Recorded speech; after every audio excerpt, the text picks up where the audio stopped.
The knife sliced through Marcus Williams' shoulder as he threw himself between two armed men and a screaming stranger. Blood, hot and immediate, soaking through the only suit he owned. 12 minutes. That's all he'd needed. 12 more minutes, and he would have walked into the job interview that was supposed to save his daughter's life. Instead, he was bleeding in an alley for a woman he'd never met. 47 people had heard her scream, "Help me!" 47 people had kept walking. Marcus was 48. What he didn't know, what would change everything, was that the woman crying over his bleeding body was the CEO's daughter.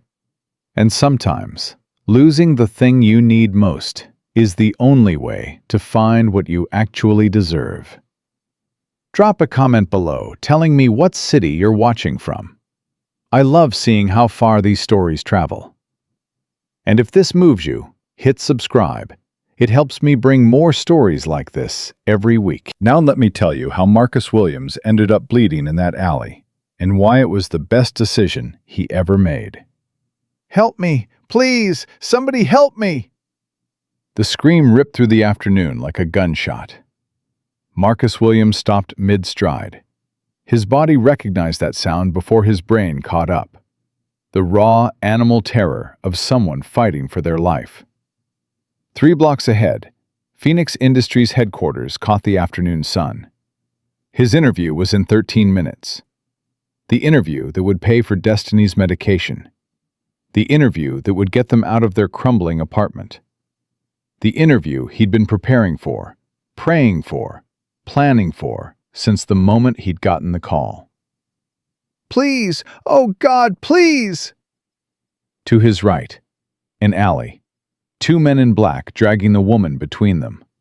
Her heels scraping concrete, her hands clawing at their arms.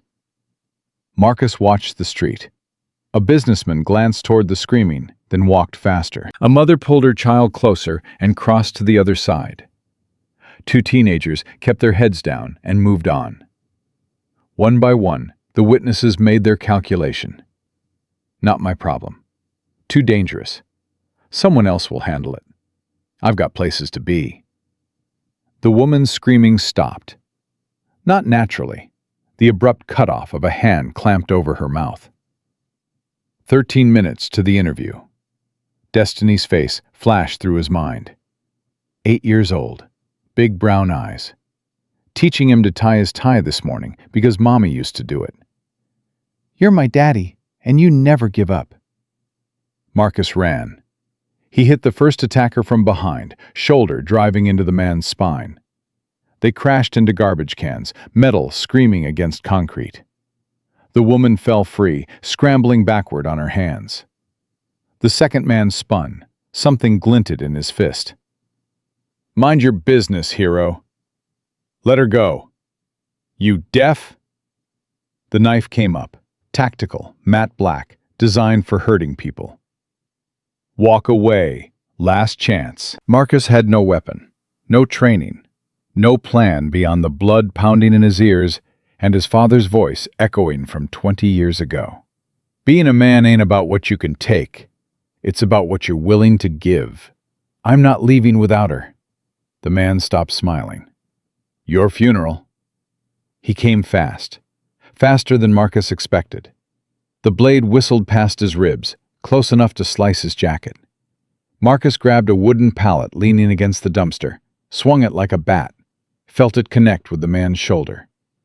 The second attacker was on him now. A fist caught Marcus in the temple. Stars exploded. He staggered, tried to stay upright, took another hit to the ribs that emptied his lungs. He went down hard, concrete cold against his cheek, blood in his mouth. "Forget him, we gotta move." He saw our faces. Kane said no unnecessary bodies. "Police! Police are coming!" The woman, screaming again, finding her voice. Sirens wailed in the distance. Real sirens, getting closer. "We're gone, now!" Footsteps running, engine revving, tires squealing. Then nothing but Marcus's ragged breathing and the woman kneeling beside him. Oh my God, you're bleeding. Your head is bleeding. Please be okay. Please. I'm okay. The words came out slurred. Did they hurt you? Who are you? Who does that? Runs into an alley against two men with knives? Marcus tried to push himself up. The world tilted violently. My name's Marcus. Marcus Williams. I'm Lily. Her voice cracked. Lily Chen. Chen. The name hit him like a second punch. Phoenix Industries, founded by Raymond Chen. Marcus looked at his watch. The face was cracked from the fall, but he could still read it. 2:34 p.m. The interview was over. The job was gone. The future he'd been building toward, gone. He started laughing. The bitter, broken laugh of a man watching everything crumble. What's wrong? What is it? I had a job interview. Today. 2 p.m. Phoenix Industries. Lily's face went white. Phoenix Industries? My father is Raymond Chen. He's the CEO. The silence stretched between them. Marcus stared at her. This woman he'd just destroyed his future to save. I'm so sorry. Tears streamed down her face. You gave up your interview because of me. The job you needed. Because you stopped when no one else would. I didn't know who you were. That's what makes it worse. She grabbed his hand hard enough to hurt. You didn't save me because I'm Raymond Chen's daughter. You saved me because I was a stranger screaming for help. And that cost you everything. Marcus thought about destiny, about cereal dinners and expensive inhalers, and the eviction notice on his kitchen counter. No, he said quietly. It just cost me a job interview. How can you say that? Because I got a daughter at home, 8 years old. She's going to grow up watching everything I do. Marcus met Lily's eyes. What was I supposed to teach her today? That getting ahead matters more than helping someone who's screaming for their life? 4 hours earlier, the day had started with hope, which should have been Marcus's first warning. The alarm went off at 5:47 a.m. He'd set it 13 minutes early, on purpose. 13 minutes to lie in darkness and run through every question they might ask. Operations Manager, Phoenix Industries, $67,000 plus benefits. Benefits. That word alone was worth getting up for. Benefits meant Destiny's asthma medication wouldn't cost $340 out of pocket. Benefits meant doctor visits that didn't require choosing between rent and her health. Daddy? Marcus turned. Destiny stood in the bathroom doorway, pink nightgown too short at the ankles, stuffed bear clutched to her chest. 8 years old with her mother's eyes. Hey, baby girl, did I wake you? You're doing the tie wrong. I know. Mommy used to do it for you. She did. Destiny padded forward. Mrs. Robinson taught me at church. She said every young lady should know how to tie a man's tie, because men are hopeless. The words hit somewhere deep. Marcus crouched down. His daughter's small fingers worked the fabric with surprising skill. There, she stepped back. Now you look like a superhero in a suit. A superhero, huh? The kind that saves people by doing boring office stuff. Marcus laughed. Really laughed. First time in weeks. This is the big interview? Destiny's face went serious. The one that's going to fix everything? It's an important interview. Could help us a lot. Like getting me my own room?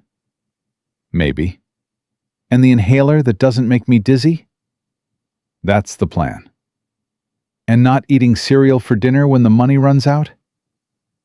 The words hit like a physical blow. He'd tried so hard to make cereal dinners seem like fun, like choices. Destiny. It's okay, Daddy. I don't mind cereal. I just don't like seeing you scared. I'm not scared. You're doing the jaw thing.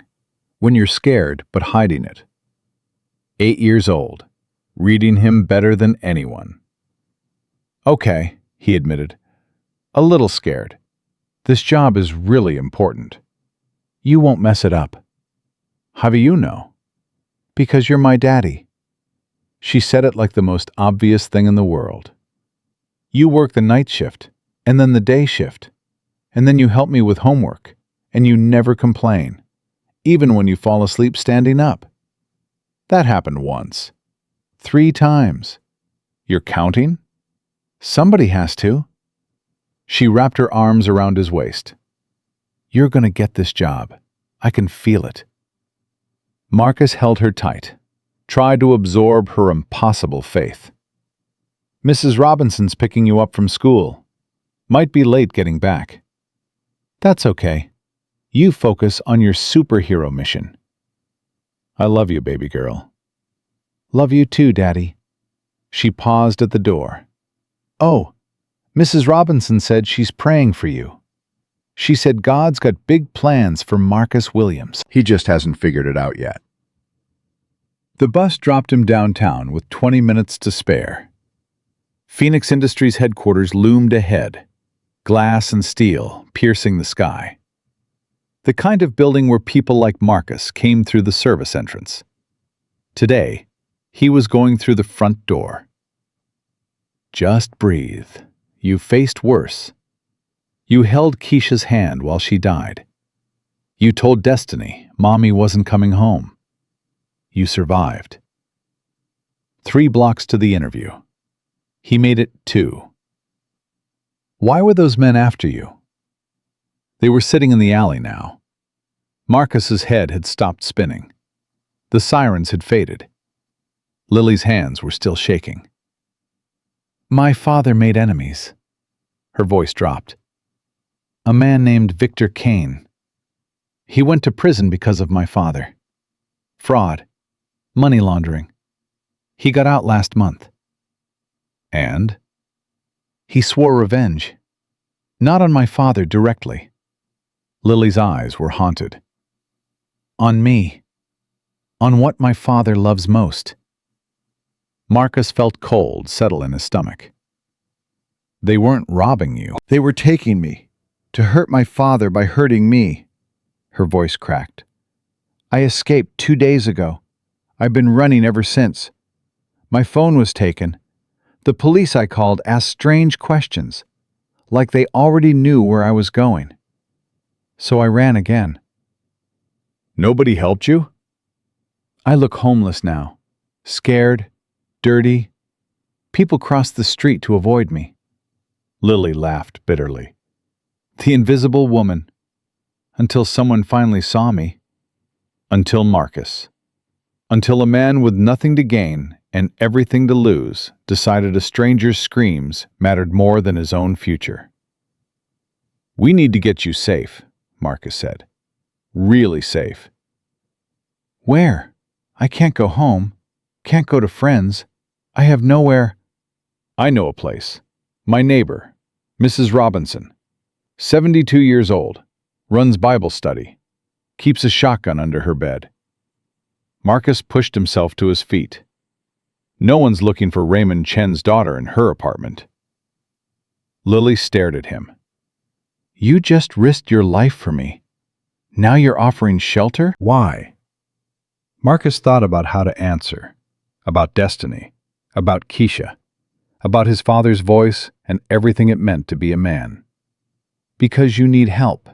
And I can help. Simple as that. You're either the best person I've ever met, Lily said, or you have no survival instincts. Maybe both. Marcus gestured toward the street. Come on, before those guys come back. They took 3 buses to get to Marcus's neighborhood. He couldn't risk a cab, couldn't afford one anyway, and the indirect route gave him time to watch for anyone following. Lily sat beside him in silence. Her expensive clothes were torn and dirty. Her professional polish had cracked completely. She looked exactly like what she was, a terrified young woman who'd been running for her life. "Tell me about your daughter." Marcus glanced at her. "What?" "Your daughter. You mentioned her. Tell me about her." He wasn't sure why she was asking. Maybe she needed distraction. Maybe she needed to understand the man who'd just blown up his life for her. Destiny, 8 years old. Smartest kid I ever met. Marcus felt himself smile, despite everything. Got her mother's eyes. Got her mother's stubbornness, too. Her mother? Passed, 4 years ago. Car accident. I'm sorry. Me too. Every day. Marcus watched the city scroll past the window. Keisha was the best thing that ever happened to me. Destiny's the second best. Keeping her safe, giving her a good life, that's all that matters now. And I just made that harder. You didn't ask to get grabbed in an alley. But you didn't have to stop. Lily turned to face him fully. 47 people walked past. I counted. 47 people heard me screaming and decided I wasn't their problem. Why were you different? Marcus was quiet for a long moment. My father used to say, being a man isn't about what you can take. It's about what you're willing to give. The sacrifices you make for people who need you. He shrugged. Maybe I'm just too stubborn to let his words be wrong. He sounds like a good man. He was. Worked 30 years in a steel mill. Raised 4 kids on nothing. Never complained once. Marcus felt the old grief stir. He died thinking I hadn't amounted to much. Night shifts and warehouse work. Not exactly the American dream. You saved a stranger's life today. I think that amounts to something. Doesn't pay the bills. No, Lily said quietly. I suppose it doesn't. Mrs. Robinson opened her door on the 3rd knock. She took one look at Marcus's bloody face and Lily's torn clothes and didn't ask a single question. Get inside, both of you, now! Her apartment smelled like lavender and old books. Religious prints covered the walls. A worn Bible sat open on the coffee table. Sit down before you fall down. Mrs. Robinson was already moving to the kitchen. I'll get the first aid kit. You, she pointed at Lily. There's a bathroom down the hall. Clean yourself up. There's clothes in my closet that might fit. Mrs. Robinson, this is... I don't need her name right now. I need you to stop bleeding on my carpet. The old woman's voice softened. What happened, Marcus? Long story. I got time. Marcus told her. Not everything. Not the Cain part, not the danger that might follow. But enough. The alley. The men. The choice. Mrs. Robinson listened without interrupting. When he finished, she was quiet for a long moment. You missed your interview. Yes, ma'am. The one you've been praying about for 2 months. Yes, ma'am. She reached out and took his hand. Her grip was surprisingly strong. Marcus Williams, I've known you since you moved into this building 5 years ago. I've watched you work yourself half to death trying to provide for that little girl. I've watched you carry groceries for old women and fix leaky faucets for neighbors who can't pay you, and give away food when you barely got enough for yourself. Mrs. Robinson, hush, I'm talking. Her eyes were fierce. You want to know why I told Destiny that God's got big plans for you? Because I see it. I see the man you are when nobody's watching. And today you proved me right. I lost the job. You lost an interview. There's a difference. Mrs. Robinson squeezed his hand. The Lord works in mysterious ways, son.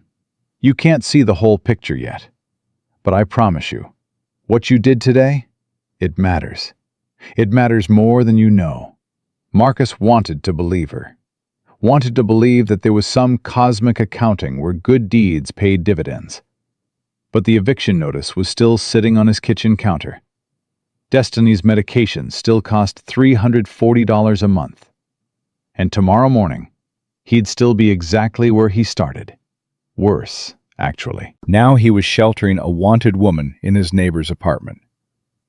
Lily emerged from the bathroom wearing one of Mrs. Robinson's house dresses. She looked younger without the professional armor. Younger and more scared. "I need to contact my father," she said. "He must be going insane. But I don't know who to trust. The men who grabbed me, they knew things, my schedule, my route. Like someone on the inside was feeding them information." "You think there's a leak?" "I think Kane has money and connections and 5 years in prison to plan his revenge." Lily's voice was steady, but her hands were shaking again. "I think he's bought people. I just don't know which ones." Marcus looked at Mrs. Robinson. The old woman looked back at him. Something passed between them. The silent communication of people who'd learned to read each other. "She can stay here tonight," Mrs. Robinson said. "Tomorrow we figure out next steps. But tonight, everyone needs rest." "I should get back to Destiny. I'll call over there. Let them know you're delayed." Mrs. Robinson was already reaching for her phone. That child's been through enough without seeing her daddy looking like he went 10 rounds with Mike Tyson. Marcus wanted to argue, wanted to go home and hold his daughter and pretend this day hadn't happened. But Mrs. Robinson was right. He couldn't let Destiny see him like this. "Thank you," Lily said quietly. "Both of you. I don't know how to." "You don't need to know how to anything right now," Mrs. Robinson said firmly. "You need to eat something, sleep somewhere safe, and let the good Lord work out the details." Later that night, Marcus sat in Mrs. Robinson's kitchen while Lily slept in the spare bedroom. His shoulder was bandaged. His head had stopped pounding. The adrenaline had faded, leaving behind a bone-deep exhaustion. "You should sleep too," Mrs. Robinson said. "Can't.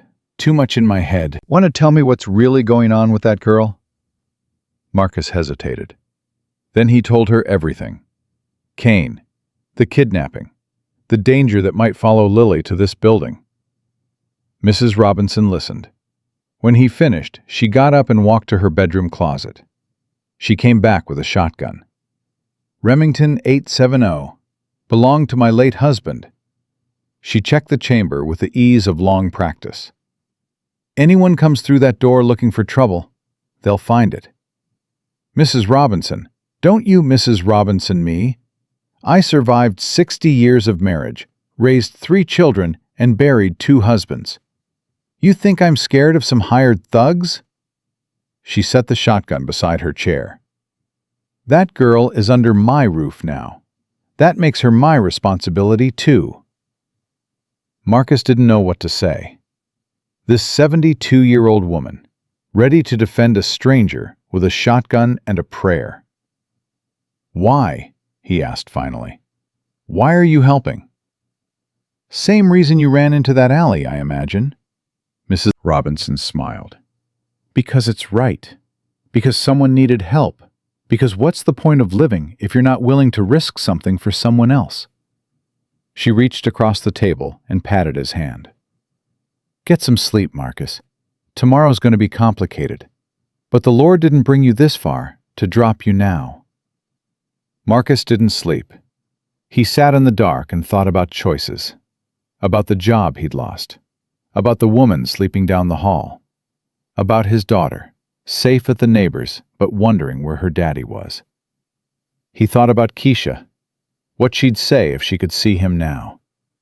"Baby, you're too good for your own good. It's going to get you in trouble someday." She'd been right. It had gotten him in trouble. But sitting there in Mrs. Robinson's apartment, bleeding and broke and uncertain about everything, Marcus couldn't find it in himself to regret the choice he'd made. Lily Chen was alive because he'd stopped. That had to count for something. It had to. His phone buzzed. A text from an unknown number. Marcus tensed. His hand moved toward the kitchen drawer where Mrs. Robinson kept a knife. Then he read the message. Mr. Williams, this is Raymond Chen. My daughter just contacted me from a borrowed phone. She told me what you did. She told me everything. A pause. 3 dots indicating typing. I need to meet you. Tomorrow. Name the place and time. I'll be there alone. Another pause. What you did today, I won't forget it. Neither will Phoenix Industries. Marcus stared at the screen. Outside, the city hummed with its usual nighttime rhythms. Somewhere, Destiny was sleeping, dreaming whatever dreams came to 8-year-olds who believed their fathers were superheroes. Somewhere, men who worked for Victor Kane were regrouping, planning, hunting. And somewhere, in whatever mansion or penthouse Raymond Chen called home, a billionaire was reaching out to a warehouse worker who'd thrown away everything to save his daughter. Marcus typed his reply. Tomorrow, 10 a.m. There's a diner called Rose's on MLK Boulevard. Corner booth in the back. Send. He set down the phone and stared at the ceiling. God's got big plans for Marcus Williams. He just hasn't figured it out yet. Maybe Mrs. Robinson was right. Maybe losing everything was just the beginning. Morning came too fast. Marcus hadn't slept. Every creak of the building, every distant sound from the street, had sent his hand reaching for the kitchen knife he'd placed beside his chair. But the night passed without incident, and now gray light was filtering through Mrs. Robinson's curtains. You look like death warmed over. He turned. Mrs. Robinson stood in the kitchen doorway, already dressed, her Bible tucked under her arm. Couldn't sleep. I noticed. You pace loud. She moved to the coffee maker. Sit down. You need food before you meet that man. How did you... I'm old, not deaf. Heard your phone buzzing half the night. She cracked eggs into a pan with practiced efficiency. Raymond Chen, the billionaire, coming to meet you at Rose's. You know Rose's? Child, I've been eating at Rose's since before you were born. Best grits in the city. She pointed her spatula at him. You nervous? Should I be? You saved his daughter's life. What's there to be nervous about? Marcus rubbed his face. His shoulder throbbed where the knife had caught him. The bandage Mrs. Robinson had applied was already spotted with fresh blood. I don't know what he wants. He wants to thank you. Rich people don't thank people like me. Not personally. They send checks. They send lawyers. They don't show up at diners on MLK Boulevard. Mrs. Robinson set a plate in front of him. Eggs, toast, bacon. More food than he usually ate in a day. Eat.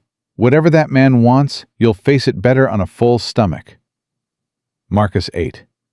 The food was good, but he barely tasted it. His mind kept circling back to Destiny, to the interview he'd missed, to the woman sleeping in the next room, and the men who were hunting her. How's she doing? He asked. Lily? Woke up twice, screaming. Nightmares. Mrs. Robinson's voice softened. That girl's been through something terrible. It's going to take more than one safe night to fix what's broken in her. She can't stay here forever. If those men find her, they won't find her today. Today, you meet her father. You let him know where she is.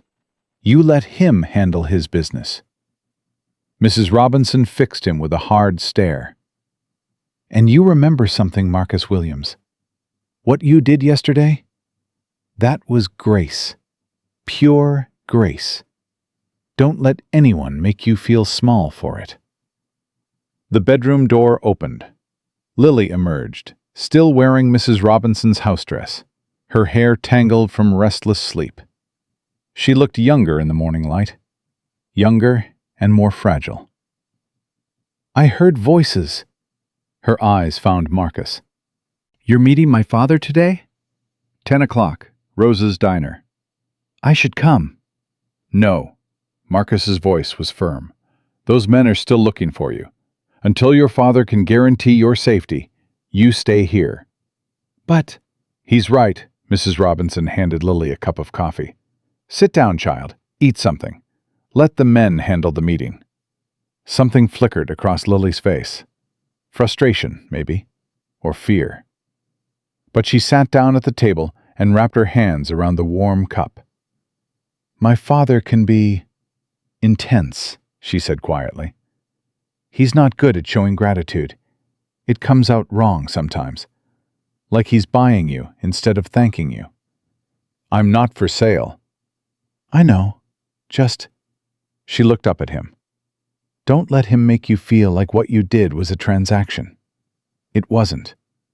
You ran into that alley because you're a good man, not because you expected anything. I didn't expect anything. I know, Lily said again. That's why it matters. Rose's diner sat on the corner of MLK Boulevard and 7th Street. It had been there for 40 years, a squat brick building with faded signage and windows that hadn't been updated since the Reagan administration. Inside, the booths were red vinyl, the coffee was burnt, and the grits were the best in the city.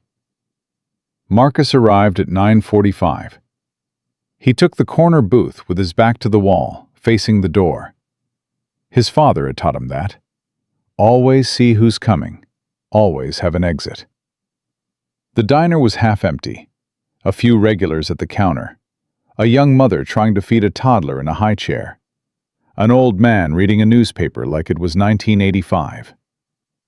Marcus ordered coffee and waited. At exactly 10 o'clock, the door opened. Raymond Chen didn't look like a billionaire. He was shorter than Marcus expected, maybe 5'8", with silver hair and the kind of face that could disappear in a crowd.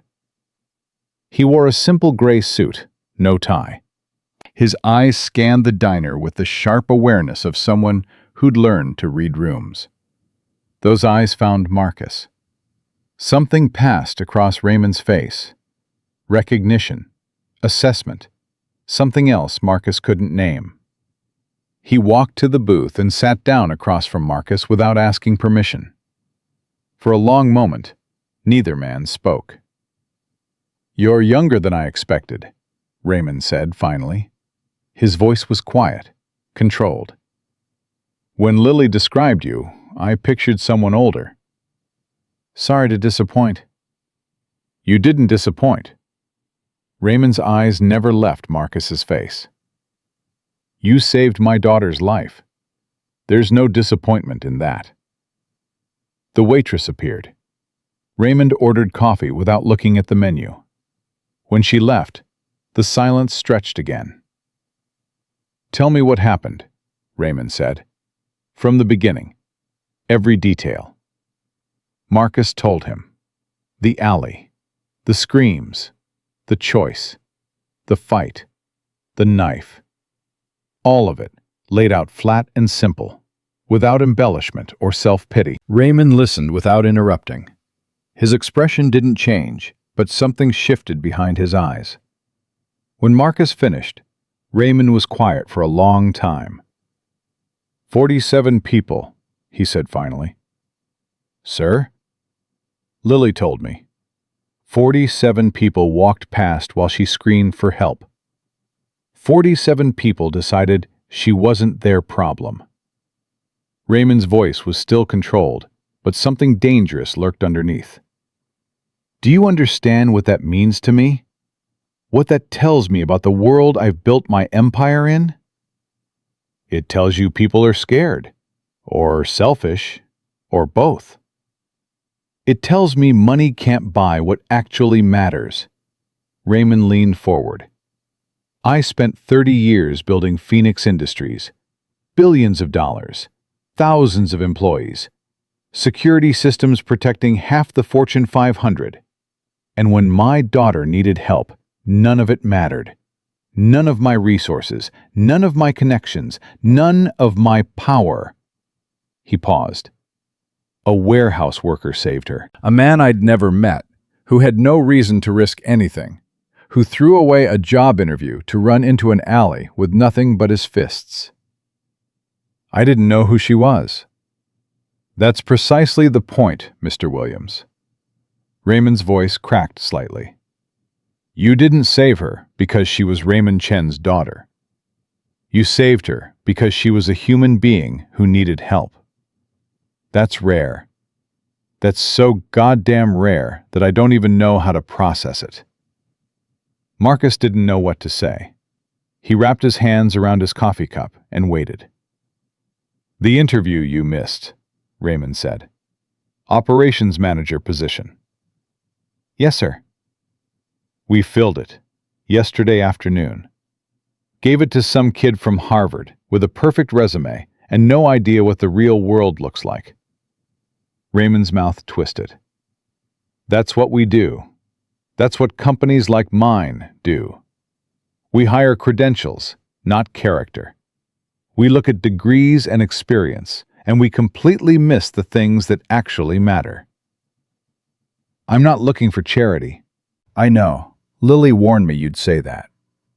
Raymond pulled out his phone, typed something, set it on the table. I'm not offering charity, Mr. Williams. I'm offering you a job. Marcus stared at him. Not the operations manager position. Something else. Something I've been thinking about since 2 o'clock this morning when I couldn't sleep because my daughter was missing, and the only person in this entire city who'd helped her was a man I'd never met. What kind of job? Director of Community Protection Initiatives. That's not a real job title. It will be. I'm creating it. Raymond's eyes were intense now. Phoenix Industries has spent 30 years protecting corporations, protecting assets, protecting money. We've completely ignored the communities those corporations exist in, the neighborhoods where our employees live, the people who can't afford our services. He pushed the phone across the table. Look at that. That's the job description. That's the salary. That's what I'm offering you. Marcus looked. The numbers didn't make sense at first. He had to read them twice. This says $95,000. That's the starting salary. Full benefits. Tuition reimbursement if you want to finish your degree. College fund for your daughter. Raymond watched him carefully. I want you to help me build something new, something that actually protects people who need protecting, not just people who can pay. Why me? Because you stopped. Raymond's voice broke. For the first time, the controlled facade cracked completely. Because 47 people walked past my daughter, and you stopped. Because you threw away something you desperately needed to save someone you'd never met. Because that's the kind of person I need building this program. Someone who actually understands what protection means. Marcus sat very still. $95,000. Benefits. A future for destiny that he'd never dared to imagine, all because he'd run into an alley instead of away from it. I need to think about it.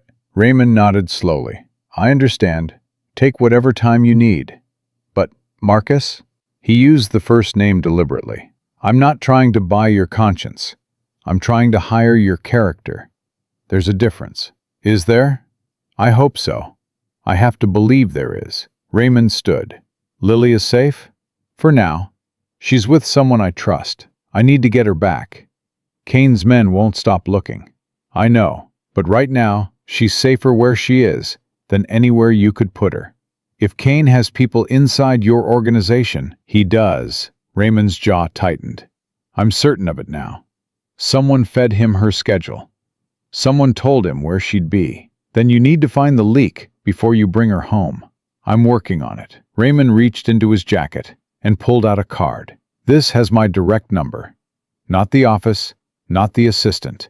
Me. If anything changes, if there's any sign of trouble, you call that number. Marcus took the card. Thick cardstock, embossed lettering.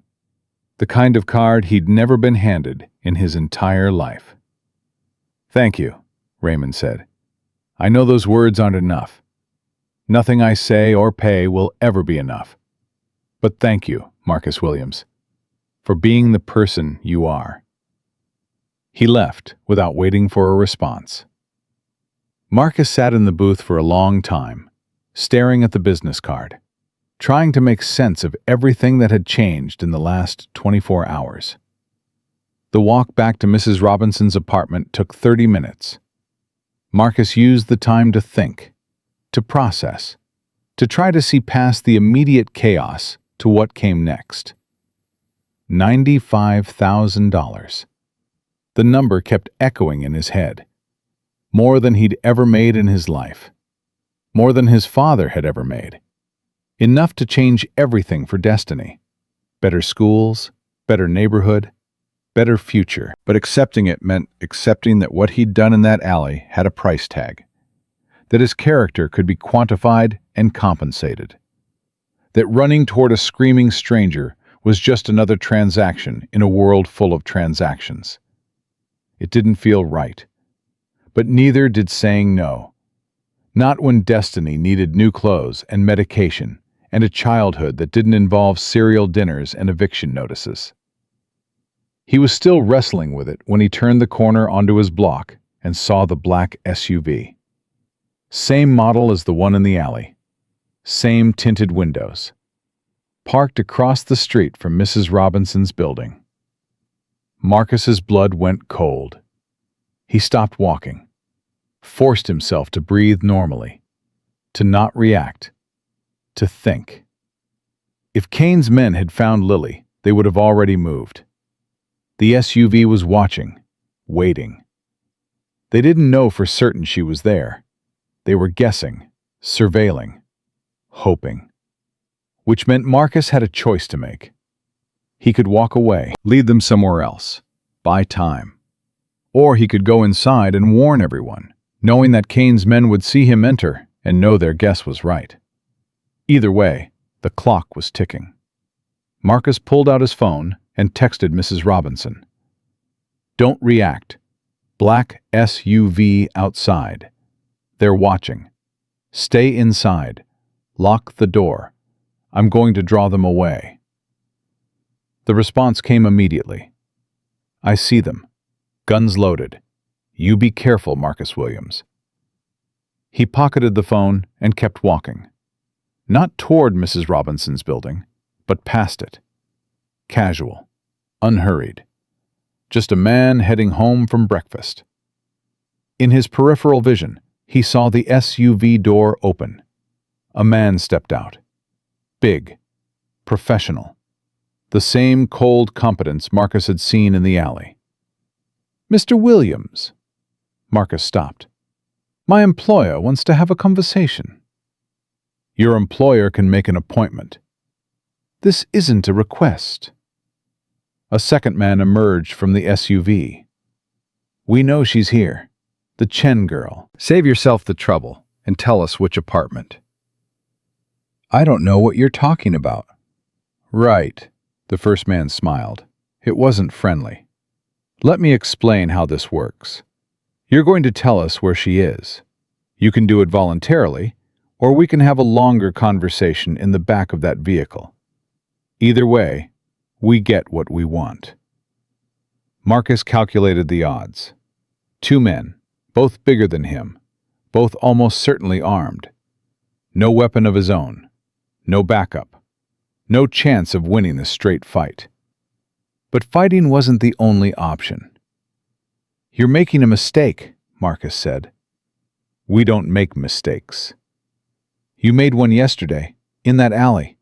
You underestimated what people are willing to do for strangers. Marcus kept his voice steady. You think I'm afraid of you?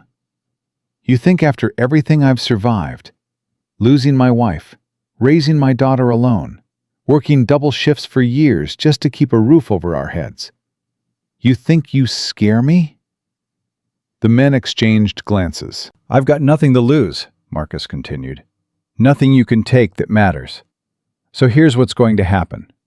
You're going to get back in that SUV and drive away. And you're going to tell Victor Kane that if he wants Lily Chen, he's going to have to come through a whole neighborhood of people like me. People with nothing to lose and nothing to fear. Big talk from a man standing alone. Am I alone? Marcus didn't turn around, but he heard the sound of doors opening, footsteps, voices. Everything okay out here, Marcus? That was Mr. Patterson from 3B. Vietnam veteran. Bad hip, but steady hands. This man bothering you? Mrs. Johnson from 1A. Raised 6 kids and buried 3 husbands. We got a problem? The Santiago brothers from across the street. Both of them built like linebackers. One by one, the neighborhood emerged. Not charging, not threatening, just appearing. Standing on porches and sidewalks, watching. The first man looked around slowly, counting. His calculation was visible on his face. 2 professionals against 1 warehouse worker was easy odds. 2 professionals against a dozen residents willing to get involved was something else entirely. This isn't over, he said to Marcus. No, it's not. Marcus met his eyes. But it's over for today. Go tell your boss. The men got back in the SUV. The engine started. The vehicle pulled away slowly, deliberately, making sure everyone saw them leave. Marcus exhaled. Thank you, he said to no one in particular, and everyone at once. You're one of us, Mr. Patterson said simply. That's what neighbors do. Besides, Mrs. Johnson added, anyone who'd run into an alley to save a stranger is worth standing up for. Mrs. Robinson told us what you did.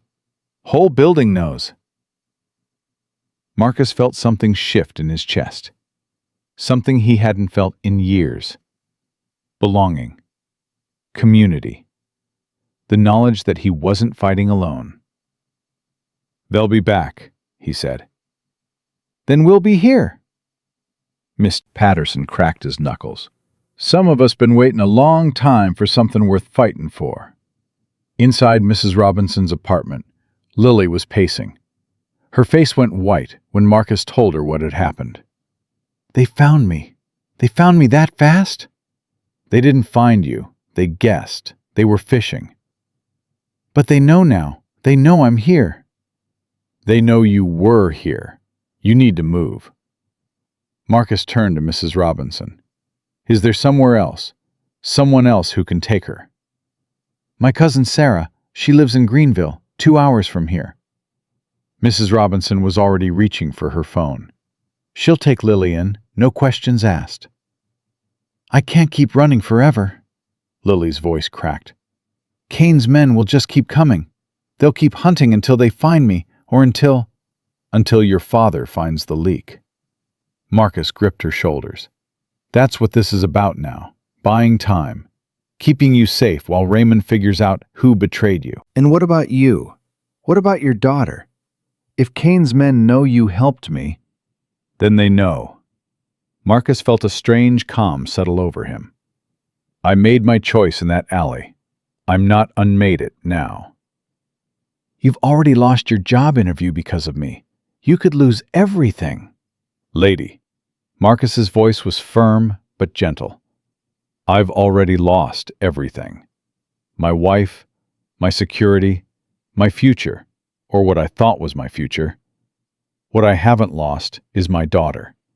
What I haven't lost is my character. And those are the only things that actually matter.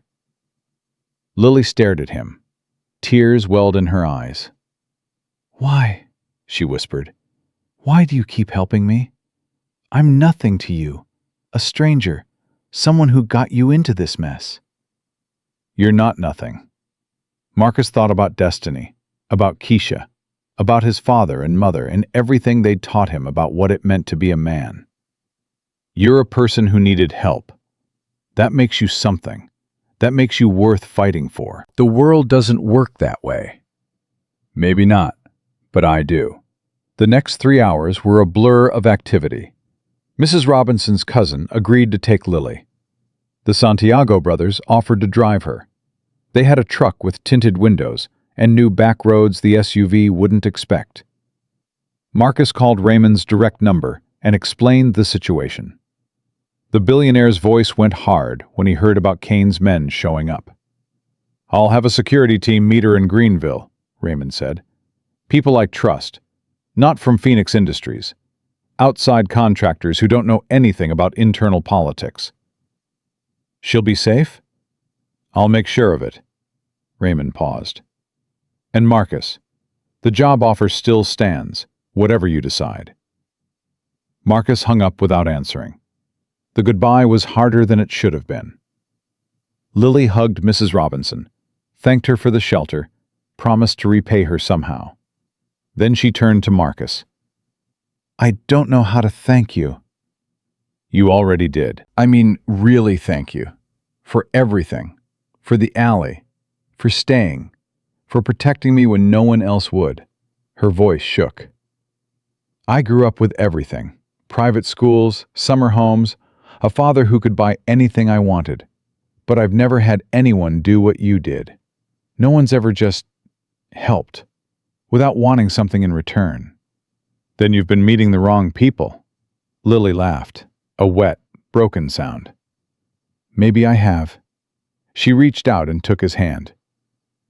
"Whatever you decide about the job, Marcus, I hope you know what you're worth. Not in dollars, not in titles, in something much more important. Take care of yourself, Lily Chen." "You too, Marcus Williams." She got in the truck. The Santiago brothers nodded at Marcus through the windshield. The engine started, and then she was gone. Marcus stood on the sidewalk and watched until the truck disappeared around the corner. The street was quiet. The neighbors had gone back inside. The morning had faded into afternoon, and Marcus realized he hadn't eaten anything since breakfast at Mrs. Robinson's table. His phone buzzed. A text from the neighbor watching Destiny. "She's asking for you. Everything okay?" Marcus typed back. "Coming home now. Tell her Daddy loves her." He walked the 3 blocks to his building, climbed the stairs to his floor, opened the door to their cramped apartment. Destiny launched herself at him before he'd even crossed the threshold. "Daddy, you're home! Mrs. Chen said you had important stuff to do, and I shouldn't worry, but I was worried anyway because you looked tired this morning and—" Hey. Marcus scooped her up, held her tight, breathed in the smell of her hair. "I'm here. I'm okay." "Your face looks hurt." "I'm fine, baby girl." "You're lying. You do the jaw thing when you're lying, too." Marcus laughed. Actually laughed. His daughter, reading him better than anyone. "Okay," he admitted. "I got into a little trouble, but I'm fine now, and I have some things to tell you." He sat her down at their small kitchen table, told her a simplified version, that he'd helped someone who was in danger, that it had been scary but everything was okay now, that some changes might be coming. "What kind of changes?" Destiny asked. "Maybe good changes. Maybe a new job." "Better than the warehouse?" "Way better. Better money, better hours, better everything." Destiny's eyes went wide. "For real?" "For real. But I haven't decided yet. I'm still thinking about it." "What's there to think about? If it's better, why wouldn't you take it?" Marcus thought about how to explain it, about character and transactions, and the fear that accepting help meant losing something essential about yourself. "Sometimes," he said slowly, "when something good happens because you did something good, it's hard to know if you should take it. It feels like maybe you're being paid for being a good person, and being a good person shouldn't be about getting paid." Destiny was quiet for a moment. Then she reached across the table and took his hand. "Daddy, remember when I found that wallet last year, with all the money in it?" "I remember." "And you made me return it to the lady it belonged to, and she gave me $20 as a thank you." "I remember." "Did taking that $20 make what I did less good?" Marcus opened his mouth, closed it. "No," he said finally. No, it didn't. Then why would taking a job make what you did less good? Destiny squeezed his hand. You helped someone, Daddy. That was the good thing. Whatever happens after is just after. 8 years old. Wisdom beyond her years. When did you get so smart? I've always been this smart. You just don't listen. Marcus pulled her into a hug. His shoulder throbbed. His head ached. The uncertainty about the future hadn't gone away, but sitting there with his daughter, feeling her small arms around his neck, he felt something he hadn't felt in years. Hope. Real hope. Not the desperate kind that comes from having no other choice, but the quiet kind that comes from believing that maybe, just maybe, things were finally going to be okay. I love you, baby girl. I love you too, Daddy. She pulled back and looked at him seriously. Now can we have real dinner tonight, not cereal? Marcus laughed. Yeah, we can have real dinner. The good macaroni? The good macaroni. With hot dogs cut up in it? Don't push your luck. But he was smiling, really smiling, and for the first time in a very long time, the future felt like something to look forward to instead of something to survive. The good macaroni lived up to its name. Marcus sat across from Destiny, watching her eat with the single-minded focus of an 8-year-old who'd been promised something special. Cheese sauce on her chin, eyes bright with contentment. The simple joy of a hot meal that didn't come from a box marked budget. This is really good, Daddy. Glad you like it. Can we have this every night? Every night might be pushing it, but more often, yeah, more often sounds good. His phone sat face down on the table. He'd turned off the notifications an hour ago, needing the break from the constant buzzing. Raymond Chen had texted 3 times, Mrs. Robinson twice. Even a number he didn't recognize, which he'd ignored entirely. Tonight was for Destiny. Everything else could wait. Daddy? Yeah, baby girl? Are you going to take the new job? Marcus set down his fork.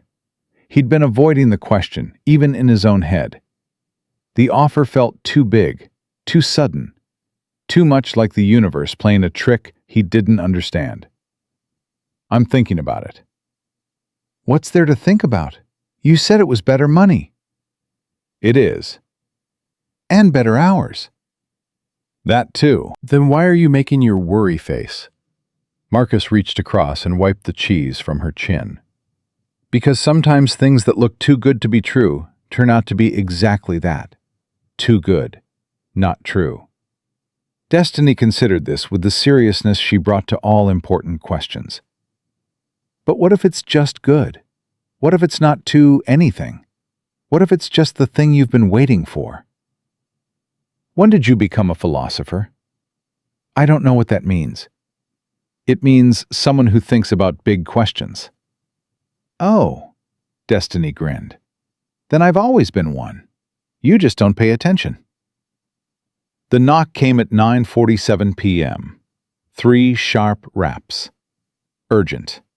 Not the casual knock of a neighbor stopping by. Marcus was on his feet before the second knock finished. His hand found Destiny's shoulder, moved her gently away from the door. Go to your room, baby girl. Daddy! Now, close the door. Don't come out until I tell you. Something in his voice cut through her protest. She went without another word, her eyes wide and scared. Marcus grabbed the kitchen knife from the drawer, positioned himself beside the door, not in front of it. Who is it? Marcus, it's Raymond. Open the door. The voice was right, but something about the rhythm was wrong. Too fast, too tense. How do I know it's you? A pause. Then, at Rose's this morning, you ordered coffee, black. I told you about the Harvard kid we hired for operations manager. You said you weren't looking for charity. Marcus exhaled, unlocked the door. Raymond Chen stood in the hallway, but he wasn't alone. Two men flanked him, both wearing the kind of suits that concealed weapons, both with the alert posture of professional security. "We need to go," Raymond said. "Now." What happened? "They found her. Kane's men. Somehow they found her." Raymond's controlled facade was cracking. "Sarah's house in Greenville. They hit it 20 minutes ago." Marcus felt the floor shift beneath him. "Lily? She got out. Barely. My team extracted her, but Kane's people are regrouping. They know she's being moved back toward the city." Raymond grabbed Marcus's arm. "They know about you, Marcus. They know where you live. They know about your daughter." The words hit like physical blows. Destiny. They knew about destiny. "We have a safe house, secure location, no connection to Phoenix Industries, no way for Kane's mole to know about it." Raymond's voice was urgent. "You and your daughter need to come with us. Tonight. Right now." Marcus's mind raced through the implications. Leaving meant safety, but it also meant trusting Raymond completely. Trusting his security team. Trusting that the same organization with a leak wouldn't leak again. "How do I know this isn't a trap?" "You don't." Raymond met his eyes. "You have to trust me, the same way I'm trusting you with my daughter's location, the same way you trusted yourself in that alley." Destiny appeared in the bedroom doorway, her rabbit clutched to her chest, her face pale. "Daddy, what's happening?" Marcus made his decision. "Pack a bag, baby girl. Just the important stuff. We're going on a trip." "Where?" "Somewhere safe." "Is this because of the lady you helped? The one in the alley?" Marcus knelt down to her level. "Yes. Some bad people are angry about what I did. We need to go somewhere they can't find us for a little while." "Are they going to hurt us?" "Not if I can help it." "Promise?" "Promise." Destiny nodded. Brave. His brave little girl. She disappeared into the bedroom to pack. 15 minutes, Marcus told Raymond. "Give me 15 minutes." They drove through the city in a black SUV with tinted windows. Different SUV than Kane's men used, but the similarity made Marcus's skin crawl. He sat in the back with Destiny pressed against his side, her hand gripping his so tight her knuckles were white. Raymond was in the front passenger seat, on the phone with someone, his voice low and intense. Marcus caught fragments. "Secure the perimeter," and "No outside communication," and "I want eyes on every entrance." The security men said nothing. They watched the streets with professional paranoia, hands never far from the weapons Marcus knew they carried. "Daddy," Destiny's voice was small. "I'm scared." "I know, baby girl. Me too." "You're scared?" "Yeah, it's okay to be scared. Brave people get scared all the time. They just don't let it stop them from doing what needs to be done." "Is that what you did? In the alley? Were you scared then?" Marcus thought about the moment, the knife catching the light, the woman's screams, the calculation that had taken less than a heartbeat. "Terrified," he admitted, "but someone needed help, so I helped." "Even though you were scared?" "Especially because I was scared. That's when it matters most." Destiny was quiet for a moment. Then she squeezed his hand tighter. "I want to be brave like you when I grow up." "You already are, baby girl. You already are." The safe house was a farmhouse 40 minutes outside the city. Old property, well maintained, surrounded by open fields that made approach from any direction visible from a mile away. Security cameras on every corner. Motion sensors along the perimeter. Mrs. Robinson was already there when they arrived. She sat at the kitchen table with a cup of tea and her Bible, looking as calm as if she'd just finished Sunday service. "About time," she said when Marcus walked in. "I was starting to worry." "How did you—" "Mr. Chen's people picked me up an hour ago. Said the neighborhood wasn't safe anymore." She looked at Destiny and smiled. "Hello, sweet girl. You remember me?" "Hi, Mrs. Robinson." Destiny's voice was small but steady. "Are you hiding too?" "I suppose I am. But I've got the Lord on my side, so I'm not too worried." Mrs. Robinson stood and opened her arms. "Come give an old lady a hug. You look like you need one." Destiny ran to her. Mrs. Robinson enveloped her, murmuring soft words of comfort. Marcus turned to Raymond. "Where's Lily?" "Being brought here. Separate route, separate vehicle. She should arrive within the hour." "And Kane?" "Still out there. Still hunting."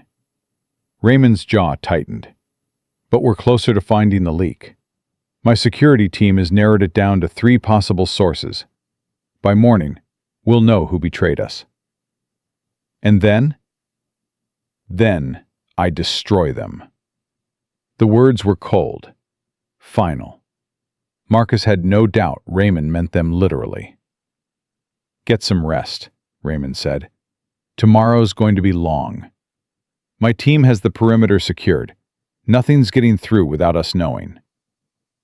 But Marcus couldn't rest.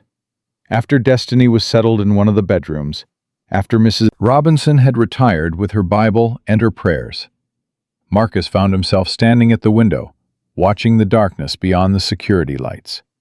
"You can't sleep either?" He turned. Lily stood in the doorway. She looked exhausted, dark circles under her eyes, her hair tangled, her clothes wrinkled from travel. But she was alive, safe, here. "Haven't been able to sleep much since this started," Marcus admitted. "Me neither." She moved to stand beside him at the window. "My father's team got me out just in time. Kane's men were already inside Sarah's house. If we'd been 5 minutes slower—" "But you weren't." "No, we weren't." Lily was quiet for a moment. "My father told me what happened at your apartment, that they came for you." "They came for you. I just happened to be in the way." "You're always in the way. In the best possible sense." She turned to face him. "Marcus, I'm so sorry. For all of this." "Your daughter, your neighbor, your entire life upended because you stopped to help a stranger." "I'd do it again." "I know. That's what makes it worse." Lily's voice cracked. "You deserve better than this. You deserve a quiet life with your daughter, not hiding in a farmhouse because some psychopath wants to hurt me." "What I deserve and what I get have never been the same thing." Marcus shrugged. "But that's true for most people. We don't get to choose our circumstances. We only get to choose what we do with them." "And you chose to help me." "I chose to be the man my father raised, the man my wife believed in, the man my daughter needs." Marcus met her eyes. "That man doesn't walk past someone screaming for help, even when it costs him." Lily was silent for a long moment. Then she reached out and took his hand. "I want you to know something," she said quietly. "Whatever happens tomorrow, whatever happens with Kane and the leak and all of this chaos, you've already changed my life. Not because you saved me in that alley, because you showed me that people like you exist. That goodness isn't just a fairy tale we tell ourselves." "Lily, I grew up with money, private schools, luxury vacations, a father who could buy anything. But I never had anyone just help, without wanting something, without calculating what they could get from me." Her grip tightened on his hand. "You're the first person who's ever seen me as just a person, not Raymond Chen's daughter, not a resource to be used. Just Lily. That's all you've ever been to me." "I know." She smiled, sad and beautiful. "That's why it matters so much." The explosion came at 3:47 a.m. Marcus was still at the window when the perimeter alarm shrieked. A fireball bloomed at the edge of the property. One of the security vehicles, transformed into twisted metal and flame. Breach! We have a breach! The shout came from outside. Gunfire followed immediately. The sharp crack of professional weapons, controlled bursts, the chaos of a firefight erupting in the darkness. Marcus was moving before conscious thought caught up. He grabbed Lily's arm, shoved her toward the interior hallway. "Get Destiny. Get her and Mrs. Robinson and stay away from windows." "Marcus, go!" He didn't wait to see if she obeyed. He ran toward the front of the house, where Raymond was already barking orders into a radio. The CEO's professional calm had shattered. This was a father whose daughter was under attack again, and the primal fear on his face was something Marcus understood in his bones. "How many?" Marcus demanded. "At least 8, maybe more. They hit the north perimeter first, drew our team out, then hit from the east." Raymond grabbed a pistol from one of his security men. "They knew exactly where to strike, exactly how to exploit our coverage gaps." "The leak. Has to be. Someone told Kane our location." Raymond's face twisted with fury and fear. "My own people, trying to kill my daughter." Another explosion, closer this time. The windows rattled. "Get everyone to the basement," Raymond said. "Reinforced walls, single point of entry. My team will hold them off until backup arrives." "How long until backup?" 20 minutes. "That's too long. It's what we have." Marcus grabbed Raymond's arm. "Give me a weapon." "You're not trained. I don't need to be trained to stand between those men and my daughter. Give me a weapon." Something passed between them. Recognition. Respect. The shared understanding of fathers who would die before letting their children be hurt. Raymond handed him the pistol. 12 rounds. Make them count." The basement was cramped and dark, lit only by emergency lights that cast everything in harsh red shadows. Destiny clung to Marcus's leg, her face buried against his thigh. Mrs. Robinson sat in the corner, her Bible open on her lap, her lips moving in silent prayer. Lily crouched near the stairs, her eyes fixed on the door above. The sounds of battle filtered down. Gunfire, shouting, the thud of explosions. Each sound made Destiny flinch harder against Marcus's body. "It's okay, baby girl. We're safe down here." "I'm scared, Daddy." "I know. I'm right here. I'm not going anywhere." "Promise?" "Promise." The door at the top of the stairs burst open. Marcus raised the pistol instantly, his body moving to shield Destiny. But the figure that stumbled down the stairs was one of Raymond's security team, bleeding from a wound in his shoulder, his face pale with shock. "They're inside," he gasped. "3 of them, maybe 4. The others are down." "Where's Raymond?" "Holding the front entrance, but he won't last long. They've got—" A gunshot cut him off. The security man jerked once and fell, a red bloom spreading across his chest. At the top of the stairs, a man stood silhouetted against the light. Different from the others Marcus had seen. Older, better dressed, moving with the casual confidence of someone who knew they'd already won. "Mr. Williams." The voice was smooth, cultured. "We finally meet." Victor Kane descended the stairs slowly, a pistol held loosely in his hand. 2 more men followed, fanning out to cover the room. "Lily." Kane smiled when he saw her. "Your father thought he could hide you. He thought money and security and all his precious resources could protect you from me. But money can't buy loyalty, can it? Not real loyalty. All it took was the right price, and his own people gave you to me." "What do you want?" Lily's voice shook, but didn't break. "What do I want?" Kane laughed. "I want your father to feel what I felt. 5 years in a cell because of him. 5 years watching everything I built get torn apart.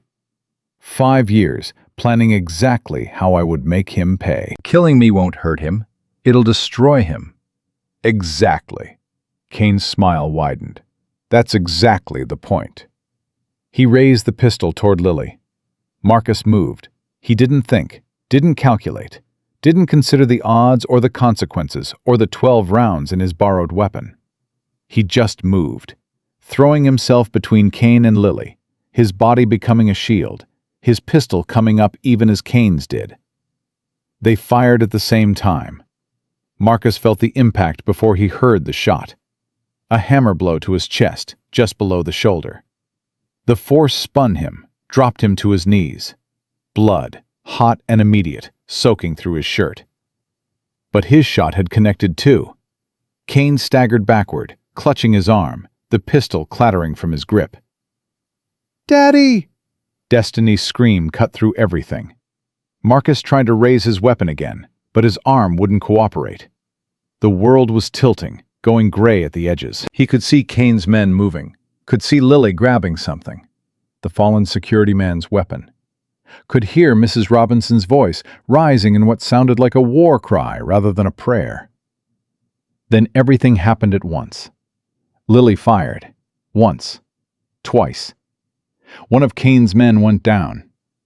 Mrs. Robinson, 72 years old with a shotgun that seemed to materialize from nowhere, fired at the second man. The blast caught him in the chest and threw him backward into the wall. Kane scrambled for his dropped pistol with his uninjured hand. Marcus, running on nothing but adrenaline and paternal terror, threw himself forward. He hit Kane at the waist, driving them both to the ground. They grappled, Kane's hand finding Marcus's throat, squeezing, cutting off air. "You should have walked away," Kane hissed. "In that alley. You should have kept walking like everyone else." Marcus couldn't breathe, couldn't speak. The edges of his vision were darkening. But he could still move his hand. His fingers found Kane's wounded arm, found the bullet hole, pressed. Kane screamed and his grip loosened. Marcus sucked in air and drove his forehead into Kane's nose. Cartilage crunched, blood sprayed. Kane fell backward, howling, and Marcus collapsed on top of him, no strength left. Nothing left but the desperate need to keep this man down until help arrived. "Daddy! Daddy!" Destiny was there suddenly, her small hands on his face, her tears falling onto his cheeks. "I'm okay, baby girl." The words came out slurred. "I'm okay." "You're bleeding. You're bleeding so much." I know. Marcus tried to smile for her. But I kept my promise. I didn't go anywhere. "Don't leave me. Please don't leave me." "Never. I'm right here. I'm always right here." The sounds of combat had stopped. New voices now. Raymond's security backup finally arrived. Heavy footsteps on the stairs, hands pulling Kane away, securing him. Medical personnel swarming around Marcus, pressing gauze to his wound, asking questions he couldn't process. Through it all, he kept his eyes on Destiny's face. "I love you, baby girl." "I love you too, Daddy." That's all that matters. Everything else is just details. Darkness was creeping in now. The pain had faded to something distant, almost abstract. Voices were talking around him, urgent, professional, but they seemed very far away. The last thing Marcus saw before consciousness slipped away was his daughter's face. Scared, but strong. His brave little girl. And somewhere in the darkness, he thought he heard Keisha's voice. "You did good, baby. You did so good." The hospital room was white and sterile, and filled with the steady beep of monitors tracking his vital signs. Marcus opened his eyes slowly. Everything hurt.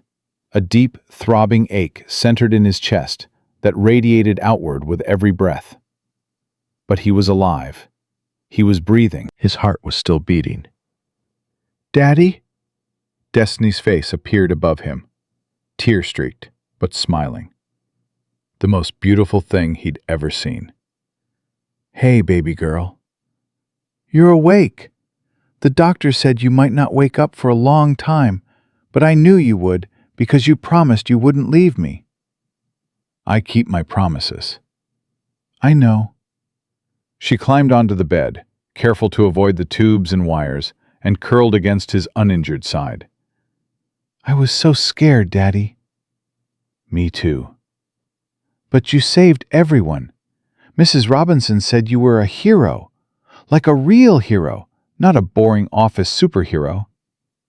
Marcus laughed, which hurt, but he didn't care. "Mrs. Robinson said that?" "She said you have the heart of a lion, whatever that means." "It means I'm stubborn." "You are stubborn." Destiny snuggled closer. "But I like it." The door opened. Raymond Chen entered, followed by Lily. Both of them looked exhausted, but relieved. Raymond's arm was in a sling. He'd been wounded too, Marcus realized, during the fight at the front entrance.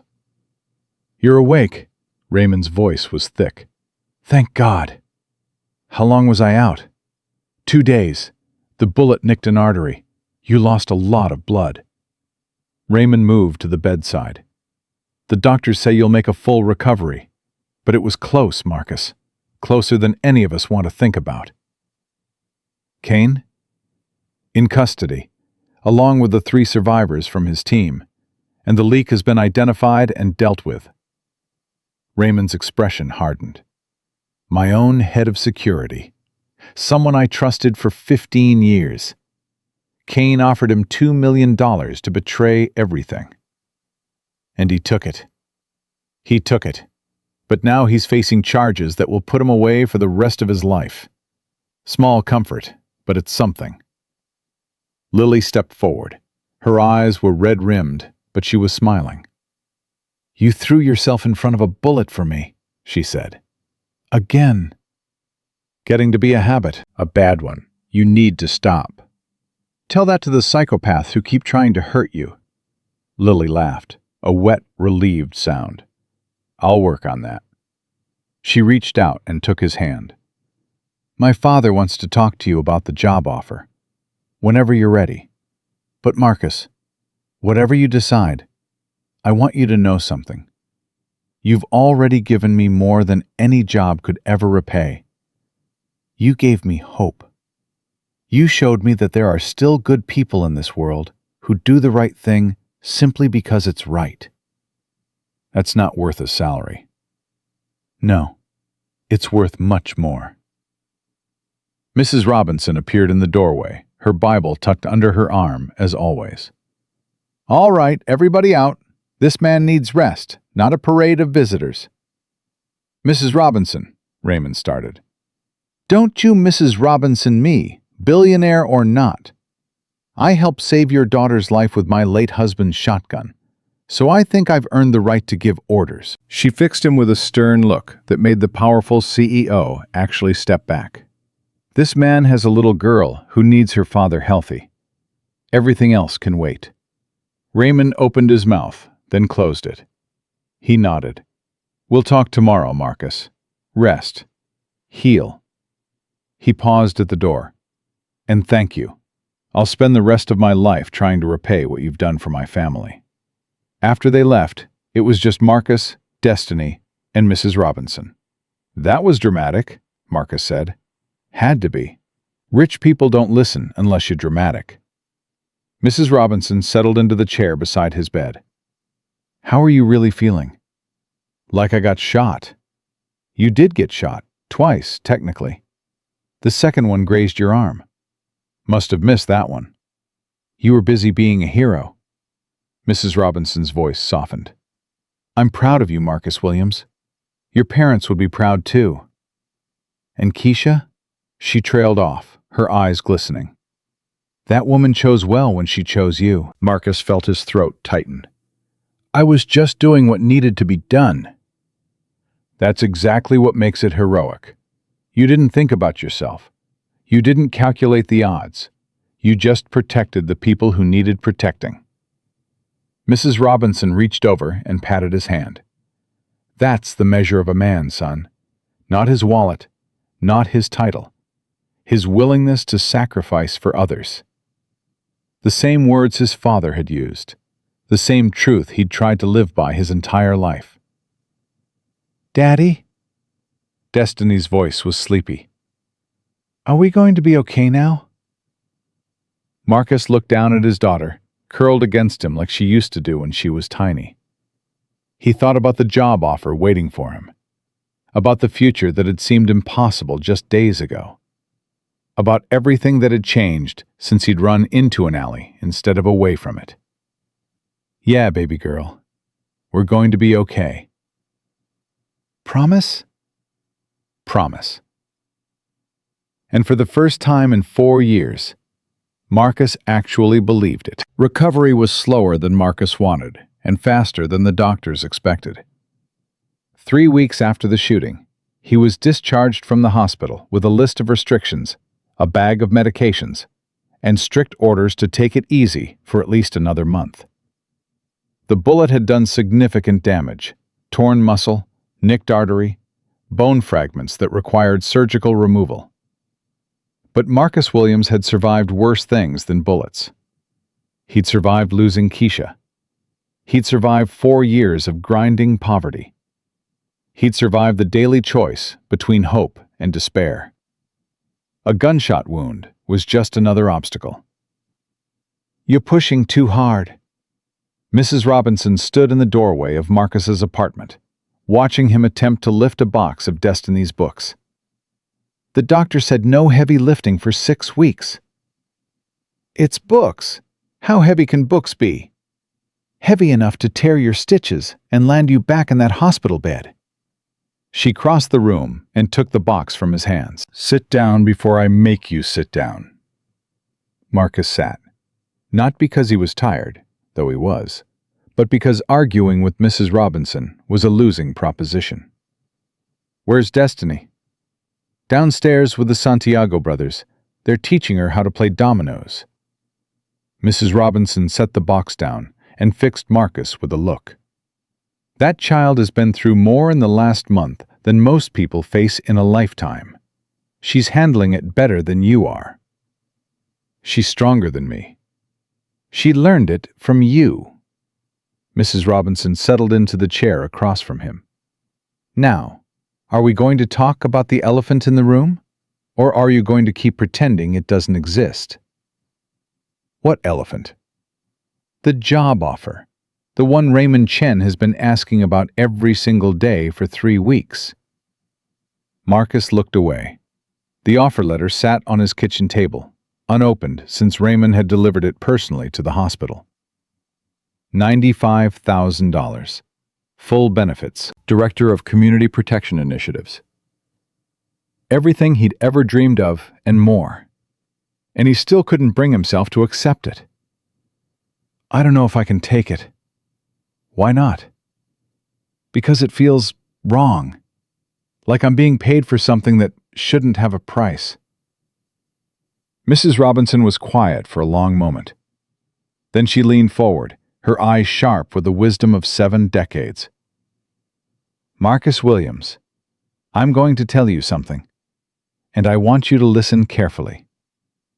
What you did in that alley wasn't about money. It wasn't about reward. It was about who you are at your core. A man who runs toward people in trouble instead of away from them. That's not something you can buy. That's not something anyone can pay for. Then why does it feel like they're trying to? Because you've spent so long expecting nothing that you don't know how to accept something. Mrs. Robinson reached out and took his hand. Raymond Chen isn't trying to buy your character. He's trying to hire it. There's a difference. He saw something in you that his fancy credentials and perfect resumes couldn't provide. He saw integrity. He saw courage.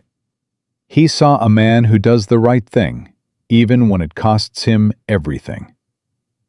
I'm not special. You are. You just don't believe it yet. She squeezed his hand. But here's the thing, son. Whether you believe it or not doesn't change the truth. You are special. What you did was special. And refusing this opportunity isn't humility. It's fear. Fear that you're not good enough. Fear that you'll fail. Fear that the universe made a mistake and will eventually correct it. Marcus felt the words land somewhere deep. She was right. Of course she was right. The fear wasn't about the job being charity. It was about him not being worthy of it.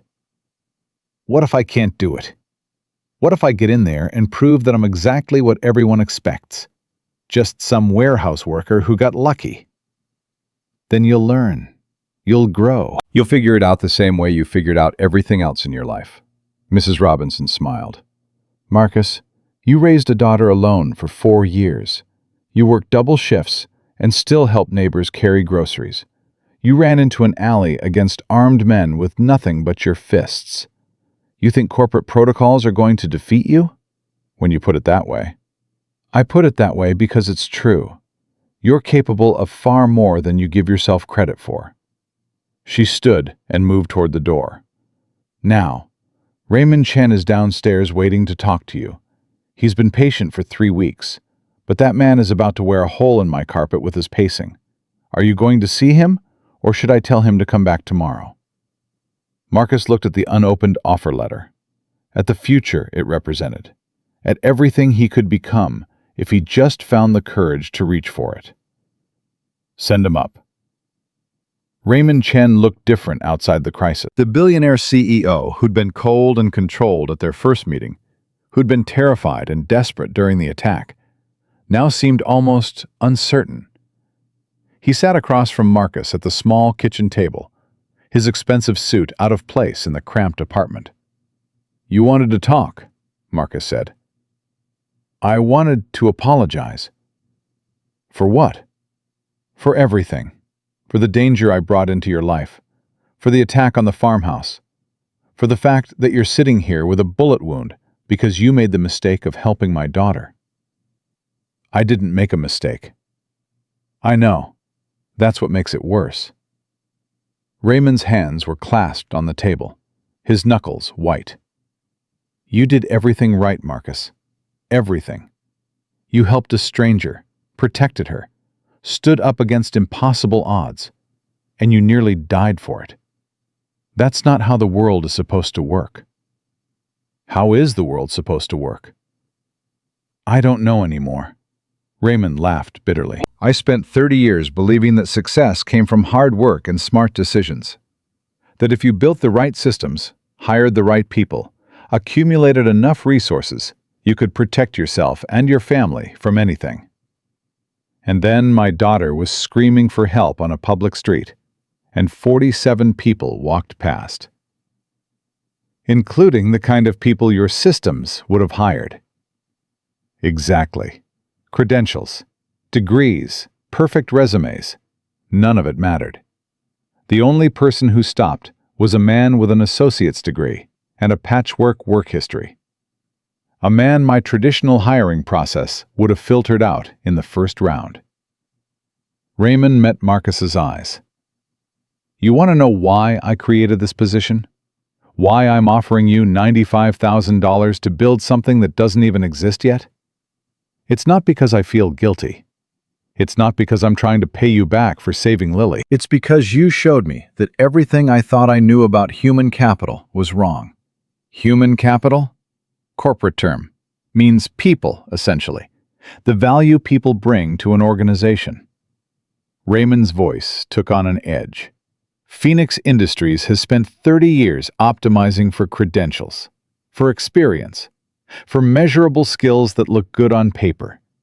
And in the process, we've completely ignored the things that actually matter. Character, integrity, the willingness to sacrifice for others. You can't put that on a resume. No, you can't. But you can recognize it when you see it. And you can build systems that reward it instead of ignoring it. Raymond pulled out a folder and set it on the table. This is what I want you to build, Marcus. A new approach to community protection. Not just security cameras and alarm systems. Real protection. The kind that comes from neighbors who look out for each other. From communities that take care of their own. Marcus opened the folder. Pages of proposals, budgets, organizational charts. More information than he could process in a single sitting. I don't understand half of this. You don't need to, not yet. That's what training is for. What mentorship is for. Raymond leaned forward. What I need from you isn't expertise, Marcus. I have plenty of experts. What I need is your perspective, your understanding of what it's like to live in communities that have been forgotten, your instinct for doing the right thing, even when it's hard. You're asking a lot on faith. I'm asking based on evidence. I've seen who you are when everything's on the line. I've seen you sacrifice, protect, fight for strangers. That's not faith. That's proof. Marcus was quiet for a long moment. The offer letter sat between them, still sealed. Everything he'd been afraid of, everything he'd told himself he couldn't handle, it was all still there. But something else was there too. Possibility. Opportunity. A chance to build something meaningful instead of just surviving. If I take this job, Marcus said slowly, I need you to understand something. I'm not doing it for the money. I'm not doing it to repay any debt. I'm doing it because you're right. Communities like mine have been forgotten, abandoned, left to fend for themselves while corporations build higher walls around the people who can afford protection. That's exactly why I need you. And if I fail, if I can't figure out the corporate world, can't adapt to your protocols and procedures, then we'll figure it out together. I'm not asking you to transform overnight, Marcus. I'm asking you to bring what you already have, and let us help you develop the rest. Marcus looked at the folder, at the offer letter, at Raymond Chen, billionaire CEO, sitting in a cramped apartment and asking for help from a man who'd been a warehouse worker 3 weeks ago. One condition. Name it. My neighbor, Mrs. Robinson. She's 72 years old, and she fought off armed men with a shotgun to protect your daughter. If we're building a community protection program, I want her involved. Consultant, advisor, whatever you want to call it.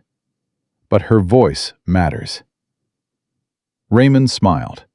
It was the first genuine smile Marcus had seen from him. Done. Anything else? Yeah. Marcus reached across the table and opened the offer letter. $95,000. Full benefits. A future he'd never dared to imagine. When do I start? The first day at Phoenix Industries was everything Marcus had feared. The building was massive, all glass and steel and corporate efficiency. People in expensive suits moved through the lobbies with the confident stride of professionals who knew exactly where they belonged. Security guards nodded at badge holders. Receptionists directed visitors with practiced smiles. Marcus stood in the entrance, clutching his new employee badge, feeling like a fraud waiting to be exposed. You look like you're about to be sick. He turned. Lily Chen stood behind him, dressed in business casual that probably cost more than his entire wardrobe. But her smile was genuine, and something in her eyes told him she understood exactly what he was feeling. First day jitters, he admitted. Want to know a secret? I threw up before my first day here. Nerves, terror, the absolute certainty that everyone would see through me and realize I only had this job because of my last name. Did they? Some of them thought that. Some of them still do, Lily shrugged. But I learned something important. It doesn't matter what they think. It matters what I do, what I accomplish, the results I produce. Easy for you to say. You've been here for years. And I still feel like an imposter sometimes. It never completely goes away. She touched his arm gently. But you know what helps? Remembering why you're here. Not the salary, not the title. The mission. You're here to build something that matters, to protect communities that need protecting. Every time you feel out of place, remember that. You sound like Mrs. Robinson. I'll take that as a compliment. Lily gestured toward the elevators. Come on, I'll walk you up. The executive floor can be intimidating if you don't know where you're going. The elevator rose 32 floors. Marcus watched the numbers climb and tried to steady his breathing. Your father, he said. Does he really believe I can do this? Or is he just repaying a debt? Lily was quiet for a moment. My father is many things. Driven, brilliant, sometimes ruthless. But he's not sentimental. He doesn't make business decisions based on emotion. If he didn't believe you could succeed, he wouldn't have created this position. He could have just written me a check, made a donation to some charity in my name. That's what most rich people do. Most rich people didn't watch a stranger throw himself in front of bullets for their daughter. Twice. Lily met his eyes. What you did changed him, Marcus. I've never seen my father question his own assumptions the way he has since that night. You showed him that everything he thought he knew about people was incomplete. That's not a debt. That's a revelation. The elevator doors opened onto a floor that screamed executive privilege. Thick carpets, original artwork, private offices with floor-to-ceiling windows overlooking the city. Marcus followed Lily down a hallway, past doors with names and titles he didn't recognize. Vice President of this, Senior Director of that.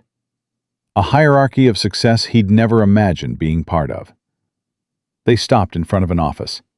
The nameplate read, Marcus Williams, Director of Community Protection Initiatives. This is yours, Lily said. Marcus stared. The office was bigger than his apartment's living room. A massive desk, a leather chair, a window that looked out over the same city where, a month ago, he'd been riding buses to warehouse shifts. There's been a mistake. There's been no mistake. Lily pushed him gently through the door. This is your office. Your name is on the door. You earned this, Marcus. Now go earn it again. She left him standing there, alone, in an office that represented everything he'd never thought he could have. The first week was brutal. Marcus had expected the learning curve. He hadn't expected it to feel like scaling a vertical cliff with his fingernails. Corporate protocols, organizational structures, communication hierarchies.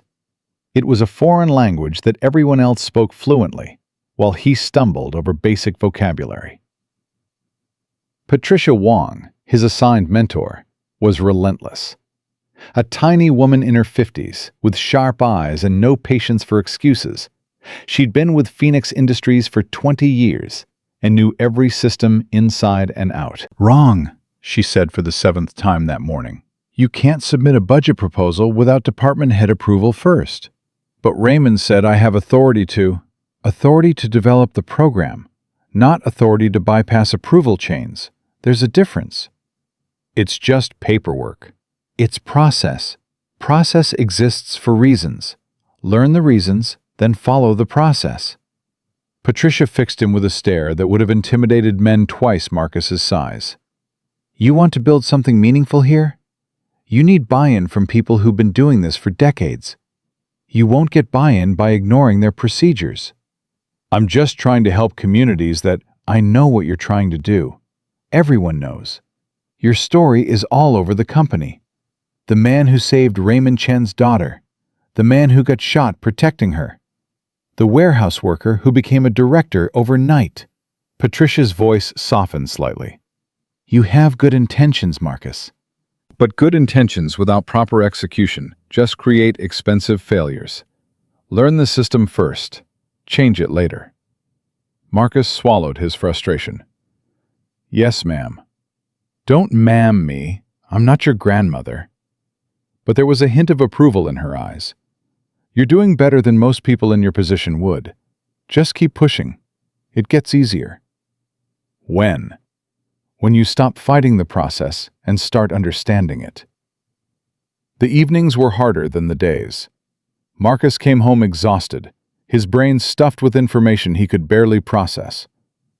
Destiny waited for him with questions about school and homework, and whether they could finally get a pet now that Daddy had a good job. Mrs. Robinson came by daily, sometimes with food, sometimes just to check on them. "You look terrible," she announced one Thursday evening.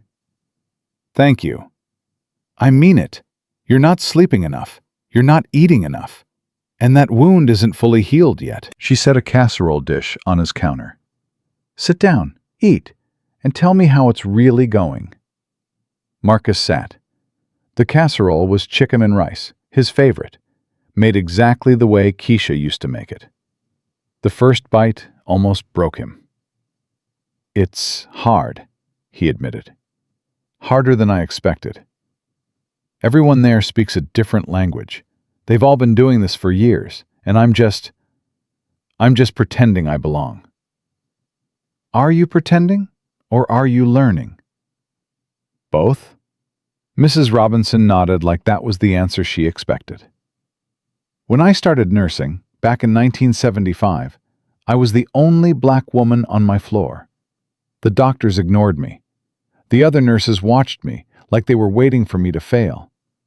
I didn't know half the procedures they were doing, didn't understand half the terminology they used. What did you do?"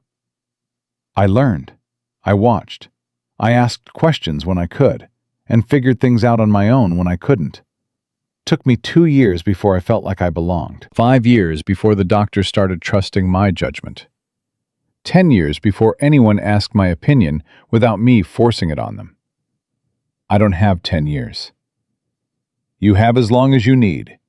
Raymond Chen created this position for you. He's not going to fire you for taking time to learn." Mrs. Robinson fixed him with a look.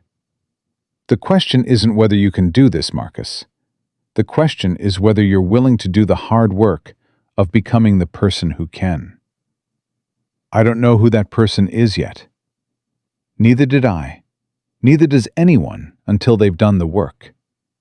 She patted his hand. "You've faced harder things than corporate learning curves. You'll face this too. Just don't give up." "I'm not good at giving up." "I know. That's why I believe in you." The breakthrough came 6 weeks in. Marcus had been struggling with a proposal, a pilot program to bring Phoenix Industries' security resources into underserved neighborhoods. The concept was solid, the budget was reasonable, but every time he presented it to the approval committee, they found new objections. "The liability exposure is too high," the legal representative said. "The ROI projections are unrealistic," the finance director added. "The community engagement model is untested," the operations VP concluded. 3 hours of meetings, and Marcus was no closer to approval than he'd been at the start. He sat in his office afterward, staring at the rejected proposal, wondering if he'd made a massive mistake accepting this job. Maybe Raymond Chen was wrong. Maybe character couldn't replace competence. Maybe... That bad, huh? He looked up.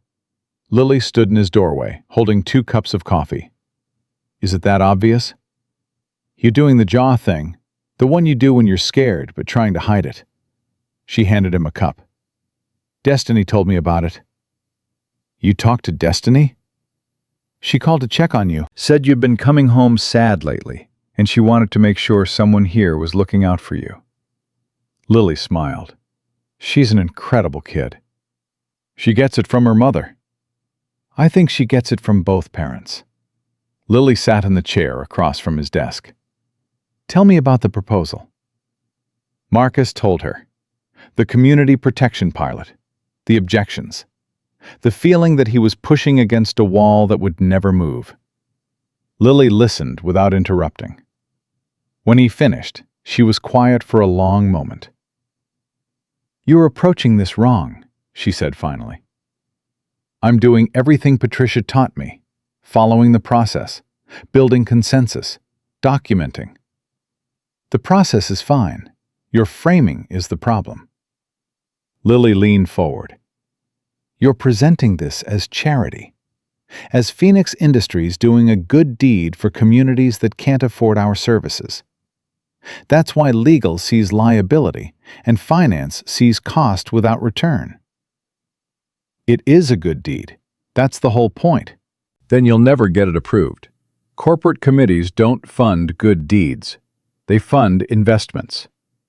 Lily pulled the proposal toward her, scanning the pages.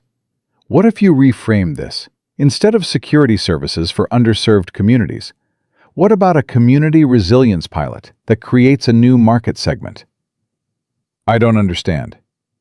The communities you want to help, they can't afford Phoenix Industries' current services. That's true. But what if the pilot creates a new tier of services designed specifically for them? Lower cost, community integrated, scalable. You're not giving anything away. You're developing a new product line that addresses an underserved market. Marcus stared at her. That's actually strategic? Yes. It's the same program with different framing. Same communities get helped. Same resources get deployed. But now it's an investment in market expansion instead of a charitable expense.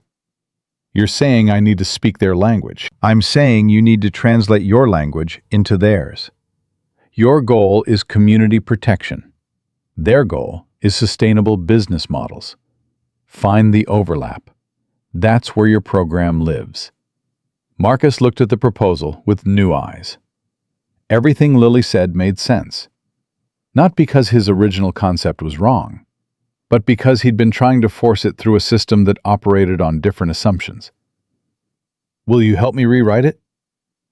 I'll do better than that. I'll co-sponsor it. Lily smiled. Raymond's daughter advocating for the program alongside the community protection director? Legal and finance will have a much harder time saying no. Why would you do that? Because it's the right thing to do, and because watching you navigate this world reminds me why I wanted to work here in the first place. Lily stood. My father was right about you, Marcus. You're exactly what this company needs. You just have to learn how to show them. The revised proposal went through 2 weeks later, not without modifications. Legal required additional insurance protocols. Finance insisted on quarterly review milestones. Operations demanded stricter community engagement metrics. But the core program survived. Phoenix Industries would launch its first community resilience pilot in Marcus's old neighborhood. Mrs. Robinson was named Community Liaison Consultant. Mr. Patterson from 3B was hired as the neighborhood coordinator. The Santiago brothers were brought on as community security trainers. The announcement went out company-wide. Marcus Williams, Director of Community Protection Initiatives, had secured approval for his first major program. Patricia Wong stopped by his office that afternoon. Not bad, she said. That's the closest thing to a compliment I've ever heard from you. Don't let it go to your head. You've got a long way to go. But there was warmth in her voice that hadn't been there before. The reframe was smart. Whose idea was that? Lily Chen helped me see it. Good. Learning to leverage your resources is an essential skill. Patricia nodded once. You're starting to figure this out, Marcus. Keep going.